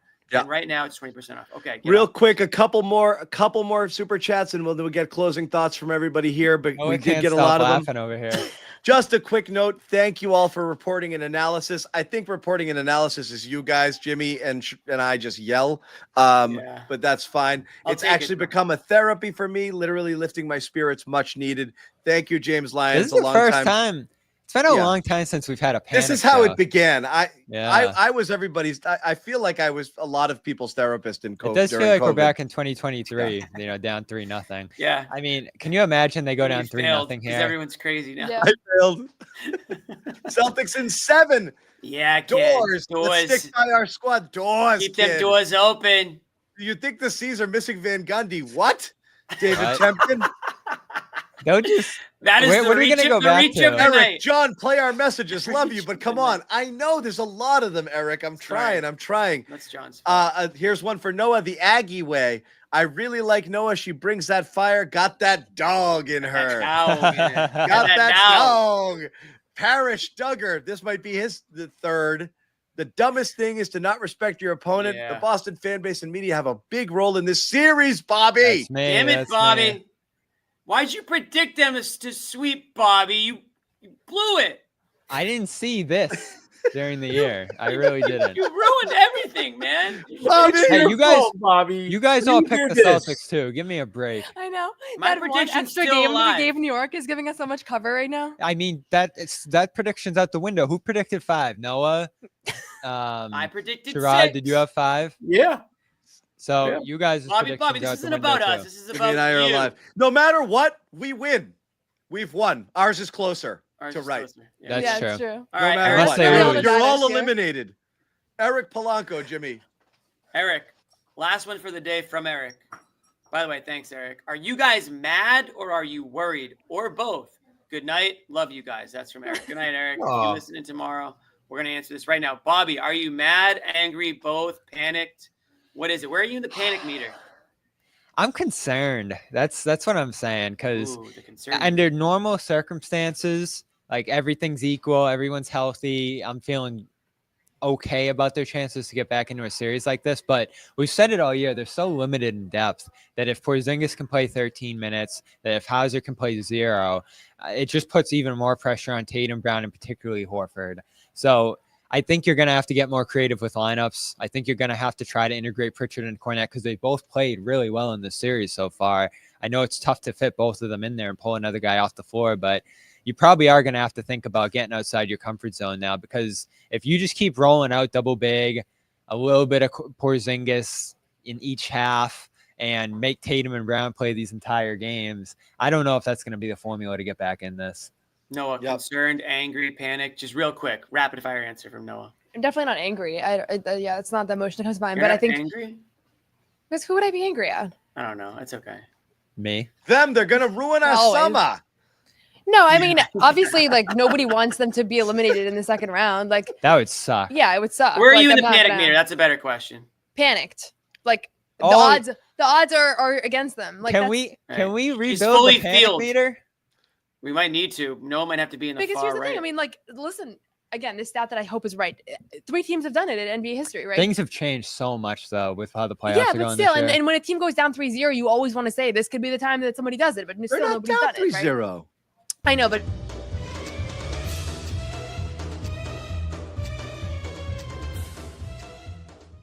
So where are you? It's herself. She's in the John territory. She's fully John right now. Oh I'm my John. I God. don't like how it feels. You do not want to ever say I'm in John territory right now. You do John, not. this wanna is the ever- life you lead. Bad. This is how I am all the time. This is baseline No, for him. I'm not. I'm not that guy. I love this. Everybody knows it. I Everybody wanted to see, because we did the pregame show and Noah said if they lose, I'm holding to my word. I love it. What did she I don't say? know. I don't know how I feel yet. We got I a think few the more. game- We got a whoever few wins more. this game wins the series. That's how Okay. I felt. All right, She Kenneth did say Lamb. that. Yep. So How do you confused. feel, Lamb Jimmy? is screaming. Go ahead, We're- Jimmy. Nobody cares about me. I'm so confused. Did you guys not watch Porzingis in the second half, or only He the was first? okay. He was good in the second. I 0 wouldn't say board he was and good. and 1 on Hart, 3-pointer, rolled for a dunk. They should have went back to him. That's from Kenneth Lamb. Kenny. Maybe they couldn't. But Porzingis himself said he's not right. It's Yeah. you know. Which is sad. The most I concerning did thing this with one, him Jimmy. Yeah. Oh, okay. Yeah. You did this is that one. like Got it. he really seems like he's revving himself up to even get in the game. Like he's on the floor, like doing like high knees and just like something looks way off. It's not a good, pretty sight. Ron Duan. Don't want Smart over Drew. That's supposed to be Drew J.R.U.E. Saying we Drew's need been great. dogs. Yeah. I am curious what everybody thinks the guy who has to go in the offseason is after this playoff series, but that'll Oh, be an God. interesting Yeah. conversation. Rolling again. Because it was holiday coming in. Roland again, 6 Celtics in 6. Time for the Knicks fans to put their paper bags on. I got to take Ooh, this that one. Wow. Yaped de Evro, Steven Saktouris. Huge boy, fan here we from go. Greece. It's 7 a.m. here in Greece. I can't sleep. I'm pretty confident that we will come back. No way we shoot that bad again. That's and a the big last thing one right now. is just a donation with nothing. We got through them all. I apologize for Christian. ripping through them, but we do promise if you deliver a super chat here on the Garden Report, we are going to This is a put it record on the for screen and Super talk Chats, about it. too, by the way. Yeah. So thank you, everybody. By the way, we put a poll up. Can the Celtics come back from 2-0? What are the results, guys? What do you think? 57 Probably leaning yes, no. 43 no. 57-43. What do you guys think? I'm with I think it's Sherrod. probably leaning no. Probably leaning no, like 60-40 no. 51-49. Yes, it started higher. Wow. It, Came back. What it a has come. It came positive back. chat. It came back down to that. It started I 56. think Noah, you know what it was? Noah's Twitter account, when she jumped on, I think all the Celtics homers jumped on with her, and they all started pumping it to Celtics side. By the way, Oklahoma City won by 45 points tonight. Damn. I saw that. They had Wasn't 87 worried at the about half, them. I think. Something insane like that. So they bounced back from their game one. That would have been nice, right? Wouldn't The that have been? Celtics Yeah, do wouldn't something that have like just that. been like? We'd So all be in here's- bed. We'd be in bed. here's the- Be- Here's the biggest reason everyone should feel okay, and they're not going to want to hear it, is that the shooting is going to come up. They're at what, 29 for the series? Something like that. They're not going to stay below 30 for the series. Even if they get to 35, like they lost this game by 1. They lost last game by 3. 3. How much did they lose by? 3. Mhm. So that goes up to even 33. Like there's just a dramatic difference there. And again, that's not the whole ball game right now. And they are making some big offensive mistakes in other areas, but they are missing a lot of open threes. I mean, you think that that is going to balance out. Why did you have to whisper that? Yeah, I was thinking that too, Bobby. Why did you whisper that one to us? Because I'm nervous about it. He doesn't want to put out terrible energy again. They so. are missing a lot of threes. Don't Again. tell John. Are we? My biggest concern, I think, for this team is not what they're capable of. It's more about what I don't think the Knicks are going to do. You think the Knicks are really like? You think the Knicks are controlling the series right now, and you have confidence in that continuing? Tuesday, Bobby. No, but Yeah. like you're not putting it on the Celtics blowing it. Like you're thinking. I think the Celtics are going to put up a real fight here. I don't expect them to go out to Madison Square Garden and lose, get blown out 2 games in a row. But when you have to do these improbable things, it takes 2, right? It takes the team that's going to make the comeback, and it takes the team that's going to concede it. And so I believe in the team that's going to make the comeback. I do think the Celtics have it in the locker room. They have the talent. They have the experience. They have. I think they have a lot of the pieces. Like I buy what Jaylen Brown was selling post game. My concern is more on the other side. I think of it like this though: the Knicks did 2 improbable things twice, coming back from 20. Yeah. So like, are they going to have to do that again 2 times at home? Like I don't Listen, even care about the them. deep playoff runs. You have these magical moments. Tyrese Halliburton's had 2 of them already. The Knicks have had 2 of them. Like that's how you get places. When you go back to that Indiana series last year, it was just a series of improbable events. There were a lot of injuries on that Knicks Yeah. side though, even bigger than what the Celtics. No, I mean are the dealing with. Celtics Oh, Indiana okay, series. yeah. What the Celtics were able to do was a series of improbable events that lined up, and I just think this Knicks team kind of has that right now. That's my concern. I'm holding on to some belief here. Like the shooting, the fact that you're up 20 in both of these games, the injuries scare the hell out of me, but I just don't think they're gonna go out like this. Like this is gonna go long. We're gonna be back here for This a is game 7. uncharted territories for this Boston group. You have Celtics in 7 now. I'm not making a pick tonight. I just don't think they're going out Or like you think this. we're going to be back here for 7? You said 6-7, yeah. Like there's gonna be All a right. 6-7 game series. Let's aim for 5, just to make sure that we get that one because that one's important. For sure. We've been going on one of the longest Garden Reports we've done. This feels like draft coverage. Holy crap. We've been going for a while. God. Yeah, insane. So we are going to wrap a little bit. Quick shout out once again to our friends over at Prize Picks. Best time to get involved here if you want to get in on the action with the basketball playoffs underway. Also, you have hockey playoffs and you've got professional baseball going, professional soccer, plenty of things you can look at. Pick 2 or more. Your favorite teams, your favorite players. You don't even have to like them, but win up to 1,000 times your cash.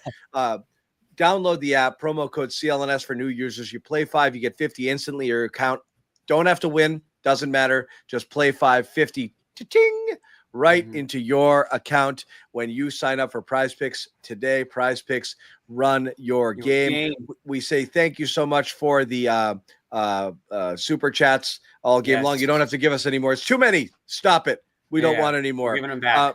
What we will say, We got one. subscribe. We've got podcasts here.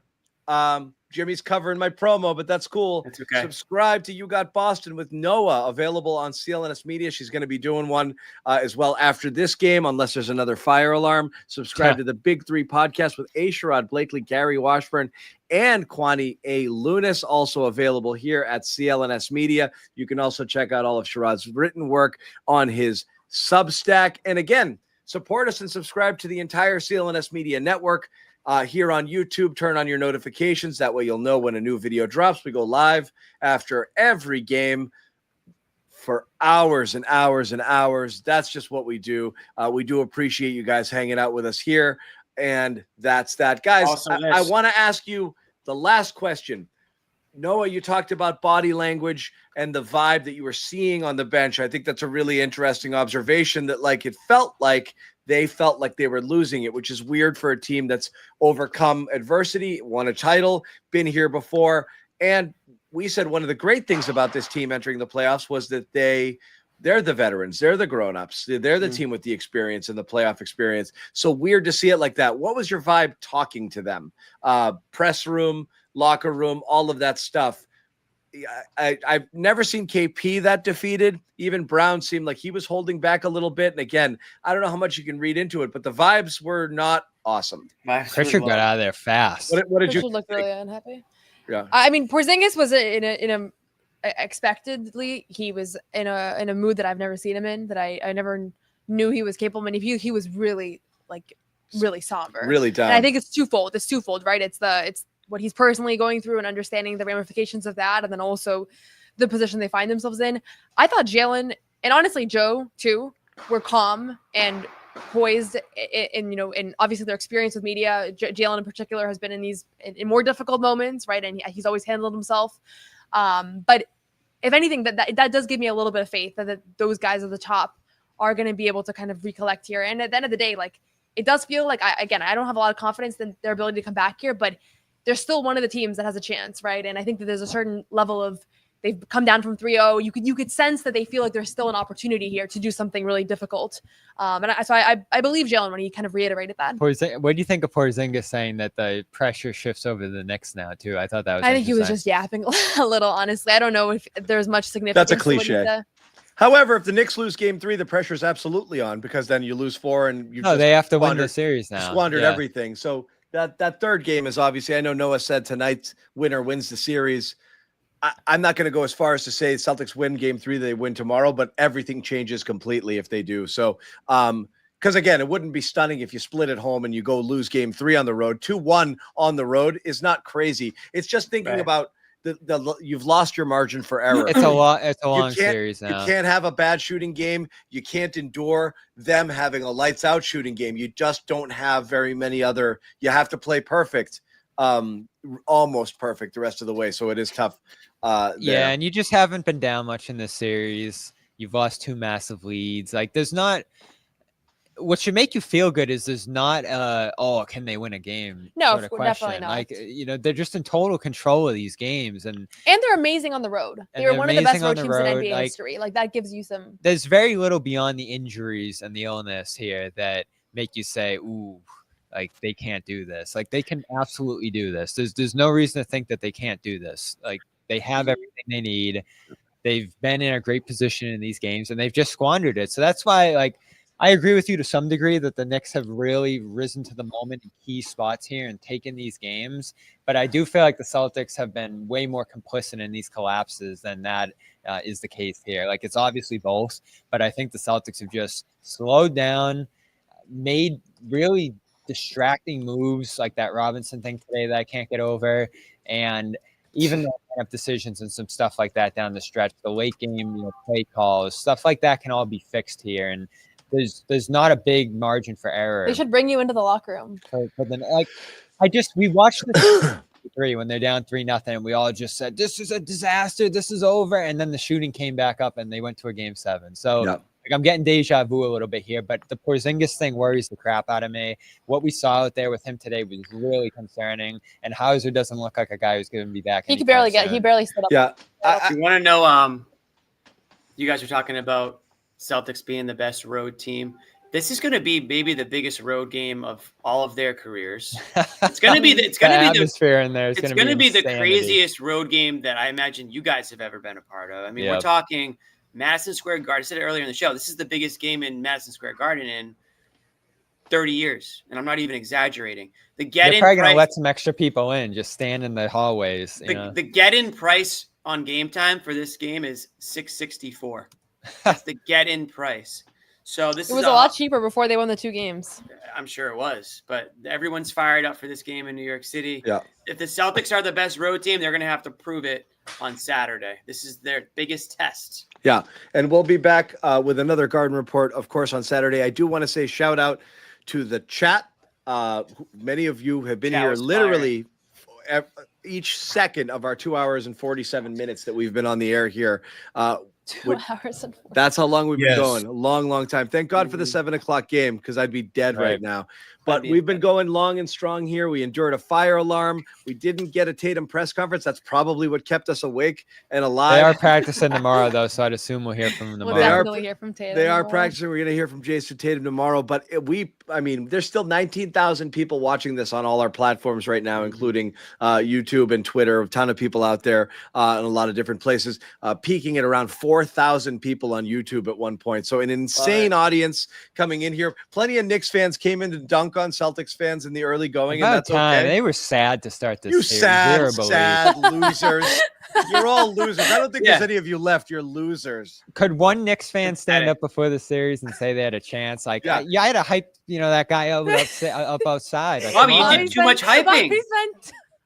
That was the We problem. spent 20 seconds outside of TD Garden and concluded that 0 Knicks fans had any hope in their team ahead of the series. No, my friends, people online, like no one had any faith in this team among the Knicks fans. So it was sad, but you know what? Now's your chance to get excited. Yeah. But thank you to everybody. Thank you for you guys for toughing it out down at the Garden, going inside, outside. We did a fun little thing tonight. We'll probably do a little bit more of it, which is a live interactive pregame show that I popped in on for a little bit, but Bobby and Noah will be holding it down in New York. As long as it's safe. No, it'll be fine. Bringing in some fans, talking to some people. There's going to be some really bullish Knicks fans. See if you find some Celtics fans out there as well. So tune in for that pregame show. I hope we see a hard hat out there. That's going to be on Saturday at 3:30. So it'll be nice daylight. I think Beautiful day. hiring some security, so we'll be good. It'll be there too. Rich LeMay, again, yeoman's effort from those two guys. Got to give a shout out to Bailey Kennedy behind the scenes as well, who's been holding it down, on the clock all day long, producing the show for us. Thanks, Sherrod. Thanks, Jimmy. Thanks, Noah. Thanks, Bobby. Thanks, you guys. Celtics are down 0-2. Only Noah is worried. The rest of us feel pretty good. Wait, is that the conclusion? Huh? I don't know how these three feel. This is the conclusion that only I'm worried. No, I actually don't even know how the others feel. No, okay, we're not. We're fine. They win game 3. Okay. They win game 3. Hey, don't let us No, win they game don't. 3. Don't let us win one, kid. Game 3. They're They're not down 0-3. They're down 0-2. Yeah, like I kind of want to go 3 hours, but I'm okay. not going to do it. We're not going to do it. We're not going to do it. Sherrod will kill us. If we do. Sherrod I will won't kill kill us. you. Jimmy, I'd kill. The rest. Wait, I just want to survive. clarify. Jimmy, If I we would have kill. a minute to spare here, All right, I'm the Noah only and one Bobby, that's we'll see you guys later. Nice. Good night. There she is, the panic No. queen, everybody. What is it, Noah? Are you calm yet? Are you ready to give a non-hysterical field. prediction? She's at the field for 6 months. We're kidding. We're kidding. full blown panic. sorry that I saw that devastating stat before I jumped on. You of said only you were 3 John. teams. There's nothing worse than that. You can't come back from that. Sometimes it's okay to be. By the John. way, once in a while. the Thunder winning tonight ended a 12-game road team win streak in this postseason. So Damn. road teams are on fire, and now the Celtics will be a road team. Oh, a little spin. Woo. Perfect timing for them to restart that streak. What do you think? Wait, real quick. No, I'm not even going to start. I'm not even going to do it. No, I want to know. No, John would be pissed. No, go ahead, Jimmy. No, I was going to literally ask what you guys You want to thought. talk Red Sox? I don't give a No. shit. We're going 3 hours now. I don't care. It's 2:50. I was going to ask you guys how you felt about the Cavs Pacers series, because the Cavs are now looking at an 0-2 hole. They're playing a Pacers team that's got a ton of momentum. Halliburton's shot last night was legendary, and it was one of the most epic collapses that I've seen in recent memory. The way that the Cavs, 8 points in like 45 seconds. This wasn't much prettier, but yeah. The Cavs are in much bigger trouble because Mobley's out and Garland's out and doesn't seem close to coming back. And who's the third guy who's out right now? Hunter. So, I mean, they have 3 starters out basically. That's a much different situation than the Celtics are in here. So I don't have great faith in them turning it around. And I think they're playing a better team than the Celtics are here too. So I think it is going to be the Pacers moving on. I'm pretty confident in that. Yeah, I mean, they choked one away in this game, and I don't think they have the margin. I think right now I'd pick the Pacers and the Knicks advance, but if a team is, the Celtics are way better poised to come back from this deficit. So yeah, I'm not believing in the Cavs right now. Kind of crazy. It's crazy. Everybody thought that Cavs Celtics Eastern Conference Finals felt so inevitable. Aaron Nesmith, though, I mean, oh my God. We're gonna do the last 8 minutes on Nesmith. I might mention Romeo too, but go ahead, Bobby. Oh, don't do it. Don't mention Romeo. I mean, he's become a phenomenal player. He does a smart play late in that game. He's scoring 20 points. He's got a motor, flying in for rebounds from the 3-point line. Which the best thing is he's flying in for rebounds and not landing on his hip, because that's what he used to do here, where he'd just go flying in for something and then literally go completely horizontal and then fall from 10 feet down to the ground. He's and not now like everybody with him. Now he's getting them and dunking them. Yeah. We really liked him, and it was so frustrating how he looked here. I loved him. Like, he just wasn't playing well. Did you guys like him or not? I wanted to trade him. I advocated very hard for playing him a lot more. We wanted them to play. Yes. But Yes. he just was so bad here, John. It was. I It know. wasn't a good- It wasn't a good fit for him. I mean, he Yeah. just Sometimes wasn't- you need to just get to the right situation. Because Tatum and Brown didn't talk to him. Well, Yeah, he they had just separate really I locker didn't rooms. even know who they were. They The were like in role- the junior room. He just wasn't ready You had for the the role they senior needed room him and the to He was a dining room. tourist. You can tell Brown Remember didn't who want told to deal us with him. that? I don't know. Who told Remember, us I there wanted were to ask separate him in our locker rooms? interview if Jason Tatum knew his name, but I kind of chickened out when we talked to him. Yeah, me and John had him on the Garden Report. The New That was Balance fun. interview. Yeah. I was like, does Tatum, like, what does he say to you? Does he say anything to you? I was kind of trying to coax it out of him because, like, they never passed to him, like, ever. There was like That this was a guy tough standing in the time. corner that they just refused to acknowledge as a teammate, and until he was traded. But we don't call them the Neesmith years. We call them the Tristan Thompson years. Oh. In terms of the era. Bobby's guy. Unfortunately, I'll wear that one. I too. love the signing, and it Oh yeah, completely but blew up in Noah, my face. Noah, you have to learn your Garden Report history.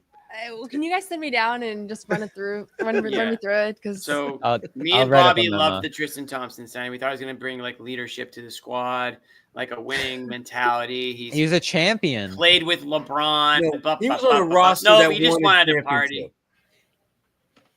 And then he said He literally they were just wanted to party. 500, like 3/4 of the way through the year, and he said, "Oh, all these other teams, when they play us, it's the biggest game of the year. We're playing for something bigger." And then they go out in the round 1, 4-1. Yeah. It was the worst quote I've heard in 5 years. He was like, yeah. And he was brutal. He was And brutal. he was probably out until 3 a.m. that night partying after the loss too, 100%. All right. 5 minutes left. What do you guys want to do with this time as we try to We're really get to our doing 3 this? hour- Yeah, Of we're course gonna we do are. it. Yeah, Not we'll only do it. I've had Amit build like a New Year's Eve confetti drop. I I love did. it. I mean, at this point, it would fit this evening. Can you guys just Noah asked you, can you explain where you're at, each of you? Like, yeah, I don't understand. Like we were about to log off with me being the only panicked one, and I find that hard to believe. Okay. like is the series over for each we of can- you? I don't think the I'm not series saying is it's over over, by for any the record. stretch. I still think the Celtics are going to win the series. Still do. Okay. I think that, as you guys have pointed out on multiple occasions, the margins are relatively close, and the Celtics have played nowhere close to how good they can be. Simply put, Yep. the Celtics are not taking advantage of the things that they do well. They're not, frankly, sticking to the script. They're figuring out how to put the Knicks in a major hole game after game. They're just not allowing that script to play out to its completion. I think that'll happen in New York because, one, this team tends to play a little bit bigger, a little bit better when the stage is a little bit brighter. Two, the Knicks understand that they were gifted a couple of wins. I give them credit for hanging close and doing the things you got to do to get over the hump. But at some point, the Celtics are just going to finish them off and not allow them to get back in the game. And I think it's going to start with Game 3. How about you, Jimmy?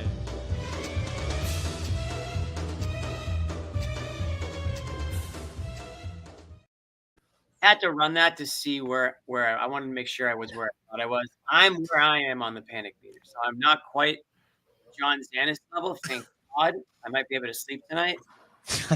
I'm very close. I mean, and honestly, like obviously on Saturday, if things go south for Boston, I'm off. I'm way off the meter. The meter's spinning like this. It's over.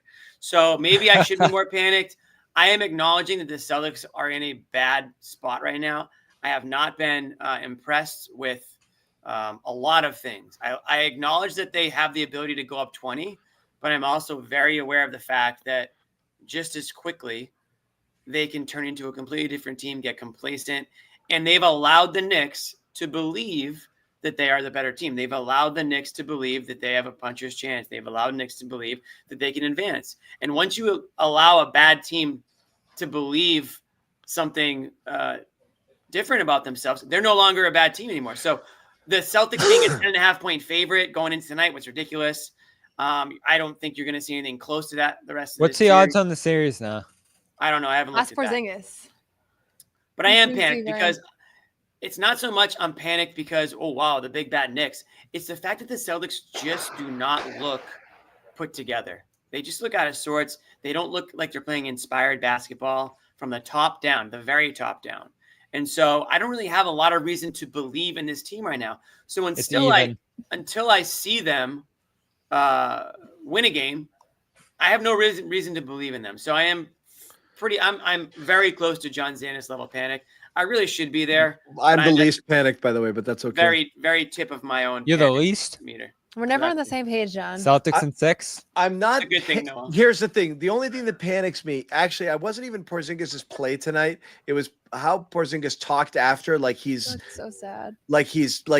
he's so sad. I've never seen It's him like so that. concern- And and that you was know- the thing that hit me the hardest. I was like, not because I'm like also sad, but like he's so upbeat and he's so whatever. And you'd rather hear like, look, it wasn't great, but I feel like I'm trending in the right direction. It'll be okay. But he looked like he was resigned to shit, man. Well, he broke said down- it might get better. Maybe. Well, I think he feels like his health is failing him right now. And like, Yeah. I can imagine being a prime NBA athlete and like, it's not an injury. Yeah. It's literally your health. I broke down at the worst time. That's his vibe. He's like, he's so upset about it. So if he doesn't come back, it's a challenge because of the thing Bobby mentioned without Hauser, you're really, really, really thin. I And still they don't think- want to go other guys. I don't still think they're you're gonna. due for a Tatum game. I do believe in the change of scenery, road warrior mentality. I do feel pretty good about game 3. We'll see what kind of happens after that. There's little margin for error, but I don't, again, The shooting's going to come around, John. it's whether it is. comes around or not. The Knicks either haven't been that good or aren't that good. There's some things that they're doing that are knocking the Celtics off their game. Normally, we always, as analysts of one team, and when they lose, what did they do wrong? And when they win, they're the best.